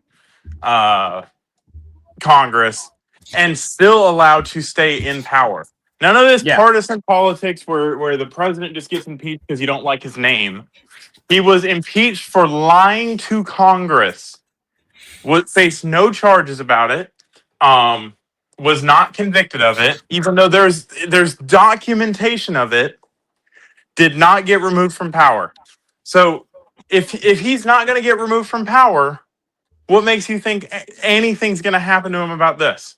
Wait. Can we address Miss celebrated Lily? amongst the Democrats? Wait. Yes. Can we address Miss Lily 4533? Let's go ahead and address this. Bring that comment up. Right in the wall of shame. Bring that comment up. No, not that one. We already know that's dumb. Both impeachments were fraudulent, and even YouTubers were saying it. That one. Keep that same energy when Trump, same energy with Trump. He can't keep his lies straight. Young lady, do you realize the reason why Trump has been oddly quiet about this is because he's an informant? He has informant records going back, what is it, the late 70s, early 80s? Ignore that piece, gaming. That breaks her whole narrative. Chief narrative buster here. Because a lot of everybody keeps saying, "Oh, that's a Fox News talking point," or "That's just a conspiracy theorist talking point." First of all, when the conspiracy theorists told you that they were having Bohemian Grove style human child sacrifices and they were eating people and they were using adrenochrome from baby's blood, now all of a sudden you guys want to believe it because the Epstein files said so? Broski, how about you take that foot out of your mouth and actually start thinking for yourself? Maybe the conspiracy theorists, quote unquote, aren't conspiracy theorists. They're people that actually do deep dive research and read between the lines. All right, guys. I do want to get into this video right here. Hey, Seth, you remember Pizzagate? Bro, they made... Bro. People were saying, like, no, you're crazy. Okay. Bro. Think about the Epstein file. I think in the Epstein files, pizza is mentioned like 8,000 times. Yep. And then check this out. I'm gonna tell you something right now. Hey, I'm gonna tell you something right now. And people kept calling me homophobic and crazy and all this other stuff. Do you want to know about the colors on the LGBT and all these other flags? Oh, no. Don't even get into that. That'll get the stream taken down. All right. Bro, look into what those colors mean. But all right, guys, let's get into this crazy theory here. Probably going to have to end off on this one since we're at that time. But shout out to this. Bro, you didn't even do anything. 6 hours. It's been 3 hours. Dude, you get on here and then you get off like you got arthritis and high blood pressure medicine. I mean, I got other things to do. Look, catch me on the weekend. We could do the 6-7 hour. We can do the 7-8 hour streams then. You've been done a 7-hour stream in the last month. Right. You stingy with your time. I've done a 6-hour stream, but like what? Maybe like last week? Maybe this weekend? That was the last month set. That's cheating. That's cheating. Come on now. No, that was last month at the end December. Of the month. All right, technically, December. Yeah, you're right. No, it was in January. He did one in January at the end of the month.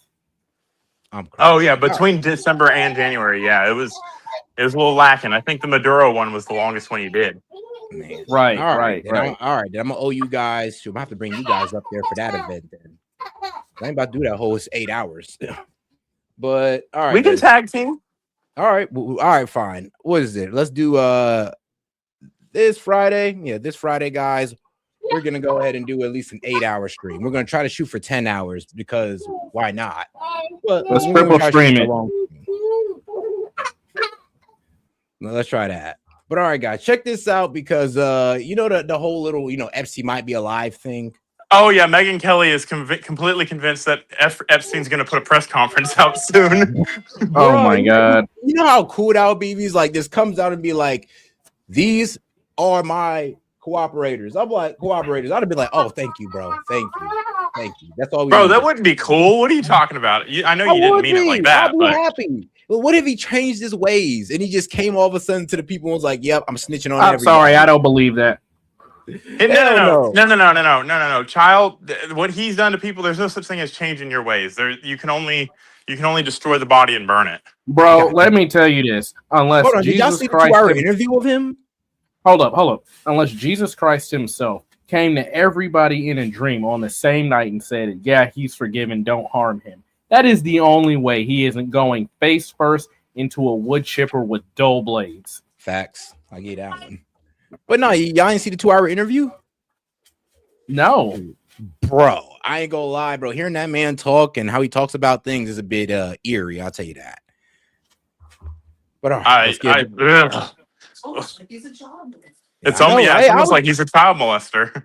Yeah, I know. It's like wild. You could almost tell it. Like, and it's like, well, he's actually a smart guy and he's a child molester. See, here's the sad part. I used to go around telling people like, ugh, I don't like the way that guy looks. He looks like he eats kids. Now I realize that some of the people I was saying that about, I was actually right on. I was actually right on. I'm dying. All right, guys, let's get into the video though. Fact. Can't tell you how I know, but I can tell you for a fact, we're going to hear a lot more about Jeffrey Epstein in the coming year. And you may be even hearing from him directly. More on that as I'm allowed to tell you. What? As many of the many earth-shattering revelations inside of the Jeffrey Epstein files, none are as consequential as this. Is Jeffrey Epstein alive? We just proved that Jeffrey Epstein was a body double here. A document inside of the Epstein document dump, which there are millions and millions of photos, videos, and emails, private text messages, correspondence that were released by the DOJ on Friday. One document proves that perhaps it was an inside job and that a whistleblower that told us everything was right after all. One of the jail cell guards named Roberto leaked on 4chan the morning of Epstein's death. So when everybody was like, wow, he committed suicide, this prison guard, Roberto Gravalas is his name, wrote this. I'm not saying that not saying anything after this, so please don't try and dox me. But last night, after the 4:15 body count, so they go around and they check all the inmates, right? Check to see that they're in their cells and that everyone's alive and well. Remember, Epstein was on suicide watch. They took him, Epstein, in a medical wheelchair, front cuffed, meaning he was chained to the wheelchair, couldn't get up. But not one triage nurse says they spoke to him. So if you were taking somebody in a wheelchair, you'd be taking them to the triage or to the small medical clinic inside of the prison, right? Yep. That's not where he went. Where did he go? Next thing we know, a trip van shows up.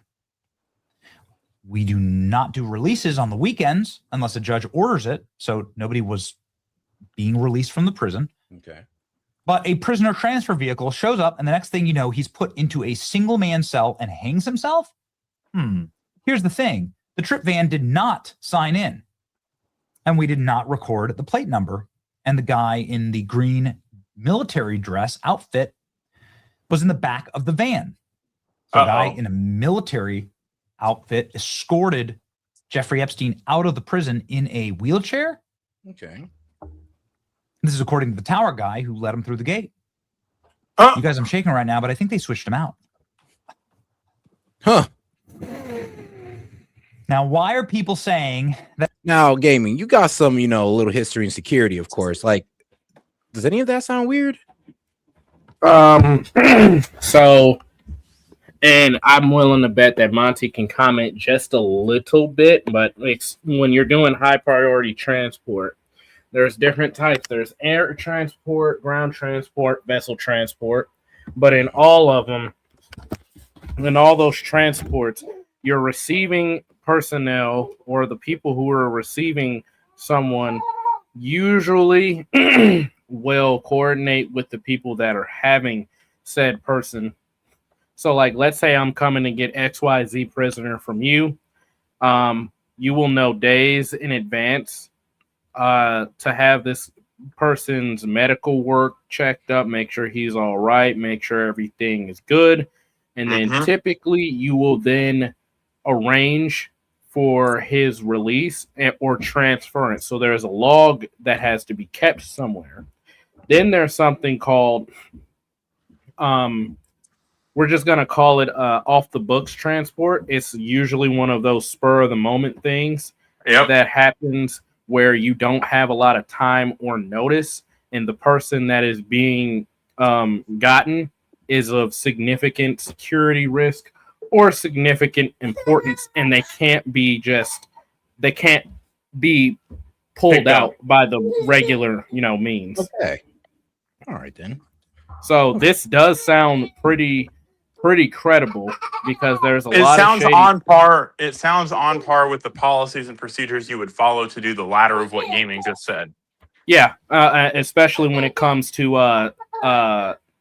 not SecDef, but Special Operations Command. All right. SOCOM. Yeah, SOCOM. That suddenly this anonymous 4chan account is real. Again, this is pretty huge allegation there, but pretty detailed, right? And it should be easy to blow a hole in that if it's not true. Okay, clearly that could just be the psychotic ramblings of any Deegan on the internet, right? Any anon. The individual that posted on the 4chan account the morning of Epstein's death, claiming that they had a body double put in for Jeffrey Epstein, is Roberto Gralava. He is an officer inside of the Metropolitan Correctional Center in New York. He was identified as the anonymous As a lieutenant who posted this on 4chan, claiming Epstein left his cell on Friday shackled to a wheelchair. Same time, an unauthorized trip van picked him up, and he was never seen again. This was the night before the news broke of his death. Oh, what? So he's writing this before everybody even knew that Epstein had suicided himself. The day after Epstein's death, U.S. Attorney Jeffrey Berman of the Southern District of New York opened a grand jury proceeding and subpoenaed 4chan, Apple, AT&T, and Citibank for records aiming to uncover Roberto's identity following the anonymous 4chan post. That's a pretty aggressive procedure. That's a lot of work to find somebody that's just rambling. 4chan. Yep. Roberto's name is not redacted in his bank records, including the Southern District of New York subpoena responses from Citibank for his 4chan post and ties to the same prison officers. Hold on, I do want to hear from Monty. Monty, what were you about to say? I was going to say that's a whole lot of subpoenas and legal paperwork to go through for somebody that is just rambling on the internet. Yeah. So basically, that was an don't ask, don't tell type of situation, and he leaked and he it. told, which means that when they issued those subpoenas, Epstein isn't dead because they wouldn't have went through that work. Let's just say it is the ramblings of somebody on the internet, and they just happen to guess what it is. They want to know why someone knows that information or they think knows that information to investigate them. So whether it was the guard or wasn't the guard, the fact that they went through that much to figure out who the person was that posted it shows that there's some credibility to it, and that they want to know who it is to see who leaked, so they can silence him. I was heard from that man again. I was thinking the same thing. I was like, huh. So I mean, why is this so important? If it's just such a nonsense story on 4chan, I mean, then why even investigate it this hard? To the point where you have to put it in the files. Hey, Set, let me ask you this. If someone claiming to be me texts you your address, are you going to try to figure out if it was me or how the fuck I got that information? Yeah. Yes, I am. Exactly. Yeah. Something that I shouldn't. Important person of the week right there. Something that I shouldn't know, I know. And even if it's me sending it to you or it's someone claiming to be me sending it to you, you're going to get to the bottom of it only if the address is correct, right? If I say your address is 123 fucking Ohio Boulevard and you're like, no, the fuck it's not. I know it's not. You're not going to look into it at all. You're going to be like, huh, fucking loser. But if I say, hey, your address is fucking 1213 Creviston Parkway, and you're like, holy shit, that's my address. Oh, shit. Did you dox yourself, Monty? No. Okay. It sounded so smooth the way he hit it. He came out with that one. Right. That's why I was like, did you dox yourself? But you know what I mean? I get it. You're going to No, take it I a little get bit it. seriously if it's credible. Yeah. Yeah, if you're calling, You're going to call the out, police. direct You're going to make a report. information out of nowhere. It's just like, Yeah. whoa, how do you even know that? But only Why the do you government know knows that it's correct. Only you know that I'm giving you the right address or I'm giving you the wrong address.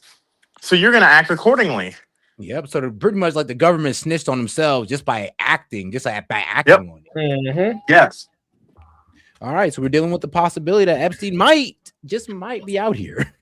Berto's Or he's in a black released as site. They part of the probably might have precision moved him to a black site. Now too. in Epstein's death. This is huge. We now have validation that the 4chan post is a legitimate eyewitness account from inside of the prison from an officer that watched what happened to Epstein, that he may have been switched out before the news broke. Look at his ears. Look at the autopsy report of his ears. Conspiracy theories ending up true. I was really sure he killed himself because nothing ever happens, but this is really something. Wow. Post gone viral. Maybe that's maybe that's why there's a minute really missing from the footage. Yeah, bro, 10 million views. I mean, I should. There's time missing from the video, and I don't buy Pam Bondi's. Maybe they're not hiding up the fact of who killed him. Maybe they're hiding the fact of who moved him. Yeah, and it's just a giant blind spots in misdirection. that footage, especially the one that they showed us that was supposed to be his door, but that was wrong. His door was actually on the other side of the building that we could not see in that footage. Come on, Set. Bruh, I mean, why y'all it's getting to questioning that stuff? point. Why y'all questioning stuff? I just want to say that I'm not suicidal. I love my life. I love my family. None of us would do anything to hurt ourselves. But Epstein might be I would alive, never go guys. crazy. I would never go crazy and kill a bunch of people to die by suicide. Yeah. This man, he might literally be alive. I mean, the fact that they even looked into this is crazy. I'm giving about a 30% likelihood that he's alive. Just because we don't have any concrete proof other than one witness statement, but that witness statement seems very, very heavy, and the response to that anonymous post seems very, very lopsided. So you know what I mean? Yeah. I'll leave you with this. And so when you're in the service, you're taught to always think outside the box also, especially when you're training for special warfare or attached to them. Dang. All right. So based on all report regarding Epstein's death and tonight, his body was not publicly shown, even at his funeral. So check this out. Why I've been asking people this for a while, and my mom asked it too. Nobody ever gave us an answer. Why did they choose now to release the Epstein files? And also, why did they allow certain people to be unmasked? So in order for there to be something, there has to be motive, means, opportunity. We know they have the means because of the holes in the security. And, it's the federal government. The federal government has means to do anything. We just fucking yanked a fucking dictator. Opportunity. There's plenty of holes in the security footage that provide opportunity. Now we need to know the motive. If you can give me the motive, that 30% will go from 30% to 60%. I'm saying, why would they choose to release these files now? What's so important that they're doing behind the scenes now that they have to release this stuff to shake up the board? And that's so that what we're all talking.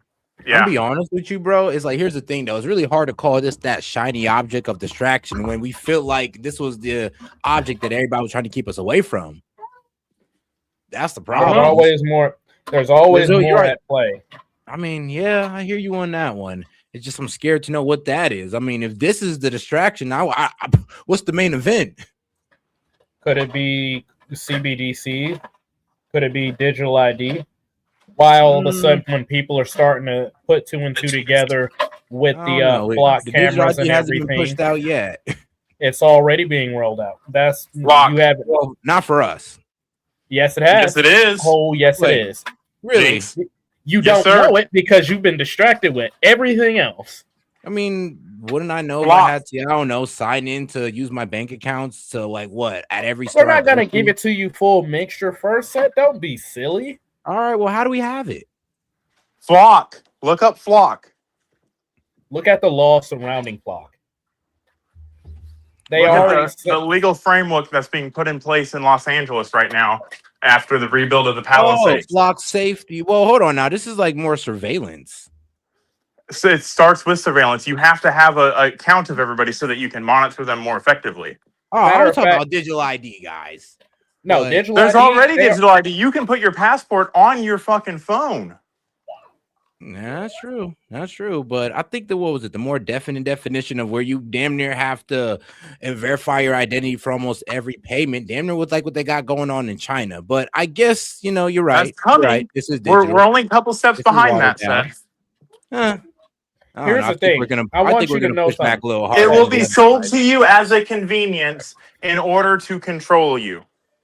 I want you to but know Monty, something. you 'Cause guys the give me conspiracy. give me an example of how this could be sold. Like, I'm finna do. No, I'm finna do it. I'm finna digital do it. ID. No. And I I'm don't finna think do it. no. And I want y'all to do it for the audience because not just me. Because when y'all say digital ID, like it's not really hitting as hard because like, okay, well, my card's on my phone, so my ID's on my phone. No.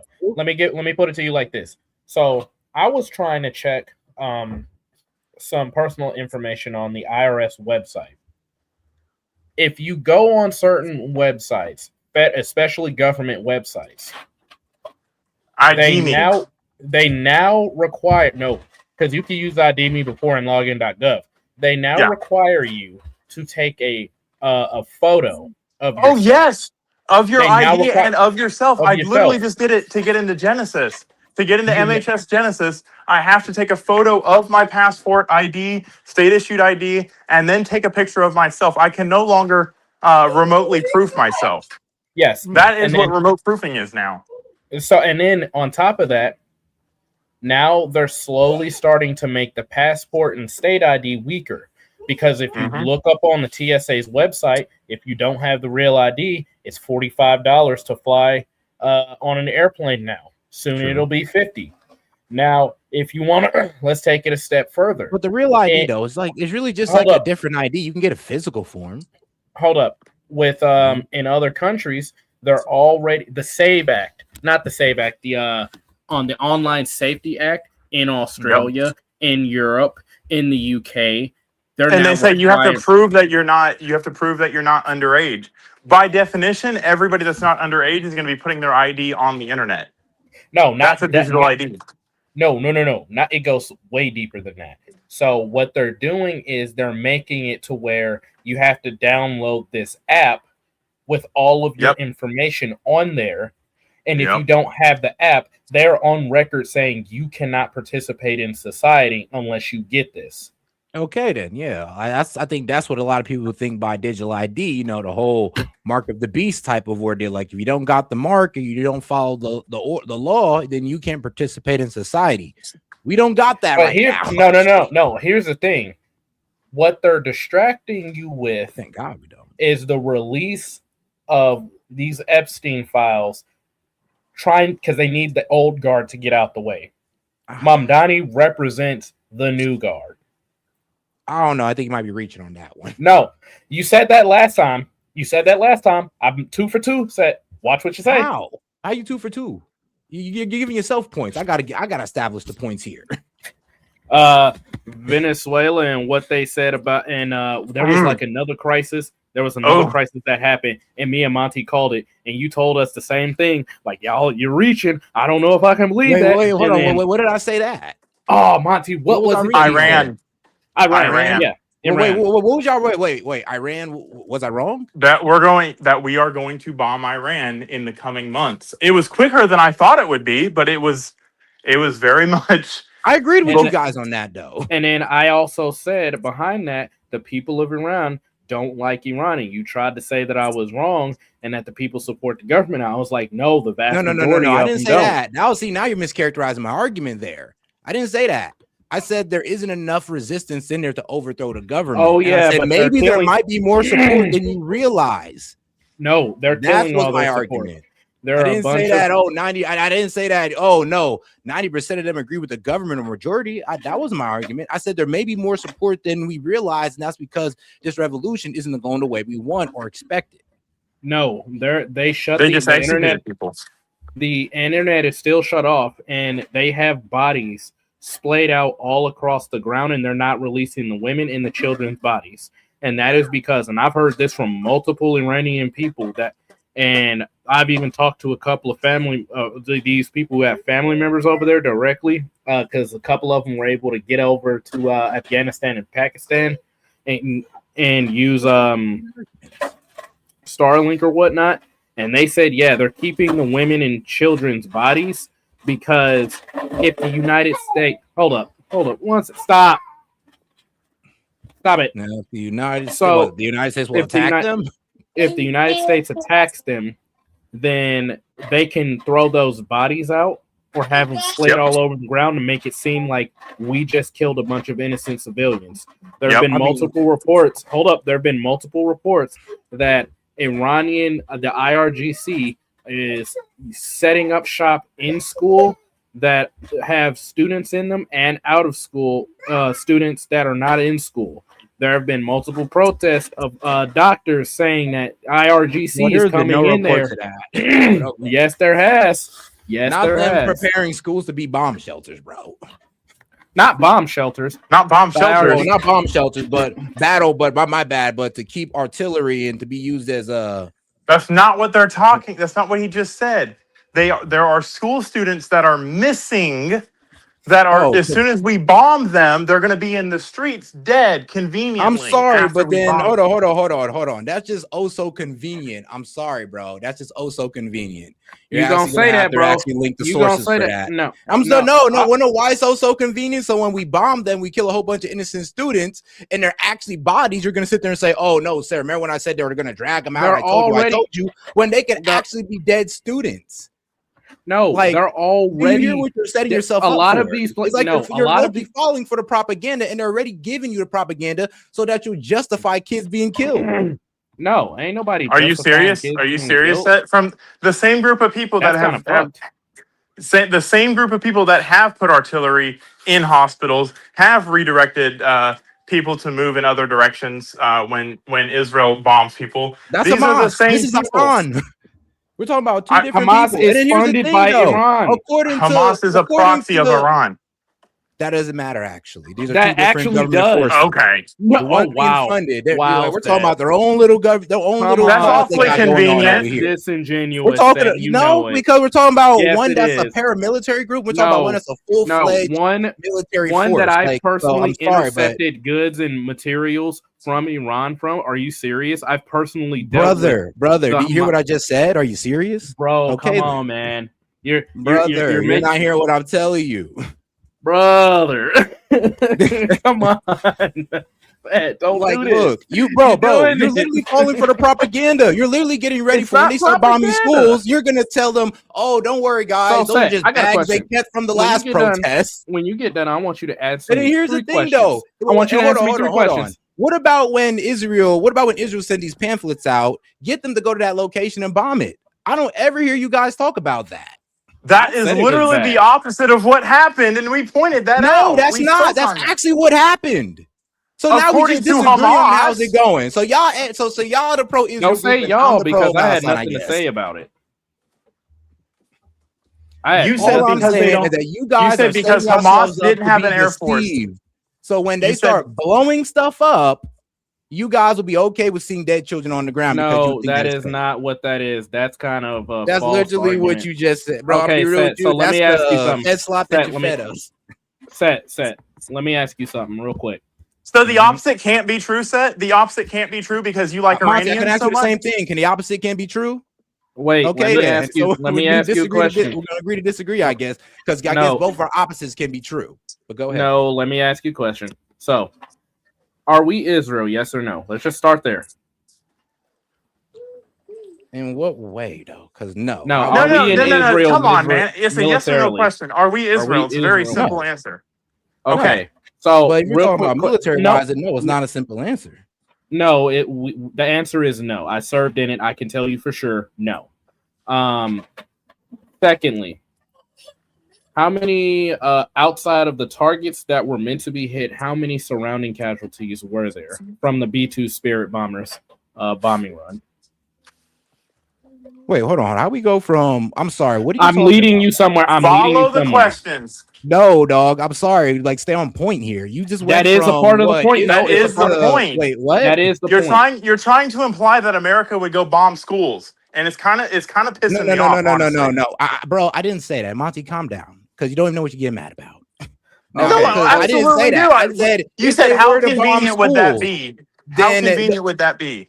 And that we're buying into the propaganda. No. I said how convenient that'd be if we were to start bombing and we bombed the school, and then according to what gaming is saying, that okay, well, we'll just accept the excuse that, oh no, they'll just bring out dead bodies. We'll just assume that those are old bodies from the protest, not actually dead children. No, here's the problem with what you're saying, Seth. The problem is we used a Hellfire missile to kill somebody in his hotel room while there were other guests. And we did not kill anybody outside of the intended people that we wanted to kill. We used another Hellfire missile to strike through the roof of a moving vehicle and kill another general. The problem with what you're saying about that whole school argument is, and I can personally attest to this because I've seen it happen time and time again. Why'd you make that argument then if that's not even a possibility? No. Because it's not a possibility, but that's what they're going to say. If it's not a possibility, you're bragging about the accuracy, but you just went off on just saying, well, just in case there's any school bombs, they're ready to bring out the fake bodies. Why even bring that up? Let me finish. Let me land a plane. Let me land a plane. The reason why I say that is because we have pinpoint accuracy. All of our nuclear missiles can hit within 12 meters of their actual nose cone. That means within a 12-meter radius, that's how accurate our destructive capabilities are. So when they start saying stuff about bodies, but then people are going to be emotional. They're going to be like, see, America is just killing kids and all this other stuff. But they don't notice America's track history of doing scalpel-level surgery strikes. Okay, consistently. What? Consistently. Think about Maduro. Think about Maduro. No, think about Maduro. We can't talk about accuracy. Then talk about how, when we blow up the school, don't worry, they'll just bring out the fake bodies. No, what? That's what they're going to try to do anyway. That's what they're going to try to do to discredit and propaganda. So they're going to blow up their own schools, or are we going to accidentally which one? No, the kids are already dead. The kids are already dead. And then check this out, Seth. So now they're going to bring out. Okay, guys. Seth, I need you to listen. I need you to really when they listen. start bombing There are school, too many. so if America was to accidentally bomb a school, but according to Guest Dude, we're just so accurate it would never happen. But just in case we do, they're ready to roll out dead bodies. Got you. What? No, Say, I need you to listen. You have that completely backwards. Say, I need you to listen to me on this one. Do you realize that the same argument you're making, that what I'm saying has already happened in the Middle East 3 other times? Afghanistan, that was common. They always hid behind the kids and literally use kids as suicide bombers. Ask any EOD tech. Yeah. Bro, but even in Afghanistan, there's guys that were scarred there from striking civilians that they knew were just civilians. So, yeah. And I'm not saying that doesn't happen. Those people I'm not went even. to, But those then you people can't went to pretend like Leonard everything we do is unjust. It's just like we don't fuck I'm up. not Like, there's saying been times we everything get we're inaccurate. doing is just. What you I'm just saying. all right, guys. All right. You're willfully not listening. You're purposely You're not willfully listening. not listening, bro. Actually, I don't even think you know what you're arguing anymore. No, I Because know what I'm arguing. We're I arguing don't that think when you this do. happens, Because you just talked about, they're ready to Can bring I out talk? bodies just in case school gets bombed. And I'm like, okay. not so in what- case a school gets bombed, Set. Not in case a school gets bombed. When they or any place claim that gets we bombed, they're just ready can to throw you some can you bodies let me out. talk? Can you let me talk? Well, we are on a limited Exactly. time We're limit go- right now. So We're why not? no. Because you and gaming have went back and forth, interrupting each other. I'm sorry, but I'm on a strict time limit. I already went over doing this conversation. But at least hear Monty. At least hear me out. Fuck, man. All right, fine. When we go and bomb a government building, we're not saying we're gonna oopsies accidentally bomb a school and kill a bunch of kids. We're not going to accidentally bomb a school. We don't bomb schools. When we go and retaliate against the Ayatollah and send a fucking 30,000-pound fucking mop into his fucking bunker, they're going to go to a school and throw a whole bunch of bodies out, posted all over fucking X of people that they've already fucking executed, and then say, see what America did 1,000 miles away from the Ayatollah, and we're not saying we're gonna accidentally hit a school and they're just gonna put a bunch of bodies in there and fucking make us play defense. We're saying they're going to just completely lie about the entire fucking thing and say that we bombed a school. And they conveniently already have these people that they have already mowed down in the streets that they're hiding from the public, i.e. the internet blackout. Yep. That's what he's saying. So, We're not talking like I about we're going said, to accidentally do basically, it. Anywhere we bomb and we may accidentally kill civilians, you guys will just say, nope, those are all bodies. Not The if we. United I mean, States- you already got the story set up. I mean, hey, if that's what y'all want to do it. They But, already have the story set up to defend themselves when we go and bomb I mean, them. so do we. So do we. We'll just say that they're just random dead bodies from the old protests. We already got our Hey, defense. I want you to read Ash Rose's comment. She said, "Yeah, one of my friends in high school was on the front lines, and children were the ones We all that know that. made We all know them that the there were most children being terrified used. because they like never I said, knew bro, if they you're were not going to making be a good nice or point blow here. up." Like, you done moved the goalpost so many times, it's hilarious. I'm not But moving the we'll goalposts. get I'm into saying the that same later. thing. We're No, trying to not give you really. different examples Not of really. them doing horrendous shit, and you're just blowing it off. I'm not blowing it off. Monty, calm down, brother. I even No, told I'm you not that I blowing was it over off. there. I was even told you that I was over Honestly, I'm there just when telling you what you guys are doing, and y'all not willing to hear it out. Because that's Y'all not creating what we excuses do. just like they are. You just did. You're calling into so when you call into question what the fuck we do, that's a little fucking disingenuous considering you have two people that Am I have not seen. allowed to doubt what my own country does? I have to have blind Absolutely, faith in whatever we do. but to accuse them of bombing children I without didn't accuse any proof? them. I said if. Damn, bro, Monty, now you're saying accuse? Like, bro, chill out. But you're insinuating that it would be likely that we did that. Monty, chill out, because you're already on the wrong side of the argument. You're already saying I'm accused, but I never use such strong language. So at this point, you're already coming at the argument in bad faith. So we're just So gonna when take a you timeout when you say that we're gonna Fucking Middle East nuts. I don't But know all why right. that goes so hard for the Middle East. I don't know. But all right. Because I love all people, that's why. But anyway, though, we're gonna go ahead and call it a night on that one, guys. We'll probably pick up this conversation tomorrow. But I appreciate you guys, man. Shout out my man Monty and Gaming. I know we go back and forth, but you know I love you guys. Bro, that's just us being in the cult set. Bro, we're just echo chambering each other. Don't you know? Apparently, bro, bro. Apparently, we're in the cult. That's what an echo chamber looks like, my guy. Epstein did nothing wrong. God, let's picture get of Prince real Andrews culty. was all good. Like, Bro. look, sitting down next to little girls, guys. Come on, man. That's not too big of a deal. Actually, that was a picture of Trump, guys. What do you mean? It's all AI. It's all AI. Deep fake. But all right, though. So he says, Conduct Hospital attacked is okay. So the Conduct Hospital attacked is an example of U.S. hitting U.S. government hitting civilians. Zero proof of bodies are being held for a propaganda win. Literally makes no sense. Well, we'll move past that for another time. We'll move past that. Bro, you were able to find one comment that agreed with you, and that's the one you're gonna highlight. It was a super chat. There's Monty, bro. Like, chill. Dang, bro. Bro, I'm sorry. I'm out for blood. I'm sorry. I need to calm down. I'm sorry. bro, I have slitting throats, bro. Okay. It's like, bro, calm down. They paid to have that up there. No, I get it though. No, look, bro, Monty, I get it, bro. You're a real passionate debater, and trust me, I respect it every time. So He is the master debater. But all right, guys, we're gonna go ahead and end it out on this one, man. This is Set with Set Media, and I will close you guys out on this right here. The man of knowledge must be able not only to love his enemies, but also to hate his friends. It sounds almost blasphemous in a world where we're taught that friendship is sacred and hatred is poison. And yet there's a profound truth hiding in these words that most of us are too uncomfortable to acknowledge. To love your enemies requires seeing beyond the surface, recognizing the humanity in those who oppose you, finding understanding where instinct demands rejection. But to hate your friends, that's the more difficult task. It means being willing to stand in opposition to those you care care for when they are wrong. It means refusing to let affection blind you to falsehood. The person who seeks knowledge cannot afford the luxury of unconditional agreement. They must be willing to challenge even those ideas that come from beloved sources. They must recognize when loyalty becomes complicity, when friendship becomes an echo chamber. The pursuit of knowledge demands that we see the world and the people in it as they truly are. And sometimes that means loving what hurts us and questioning what comforts us. It's not easy, but then again,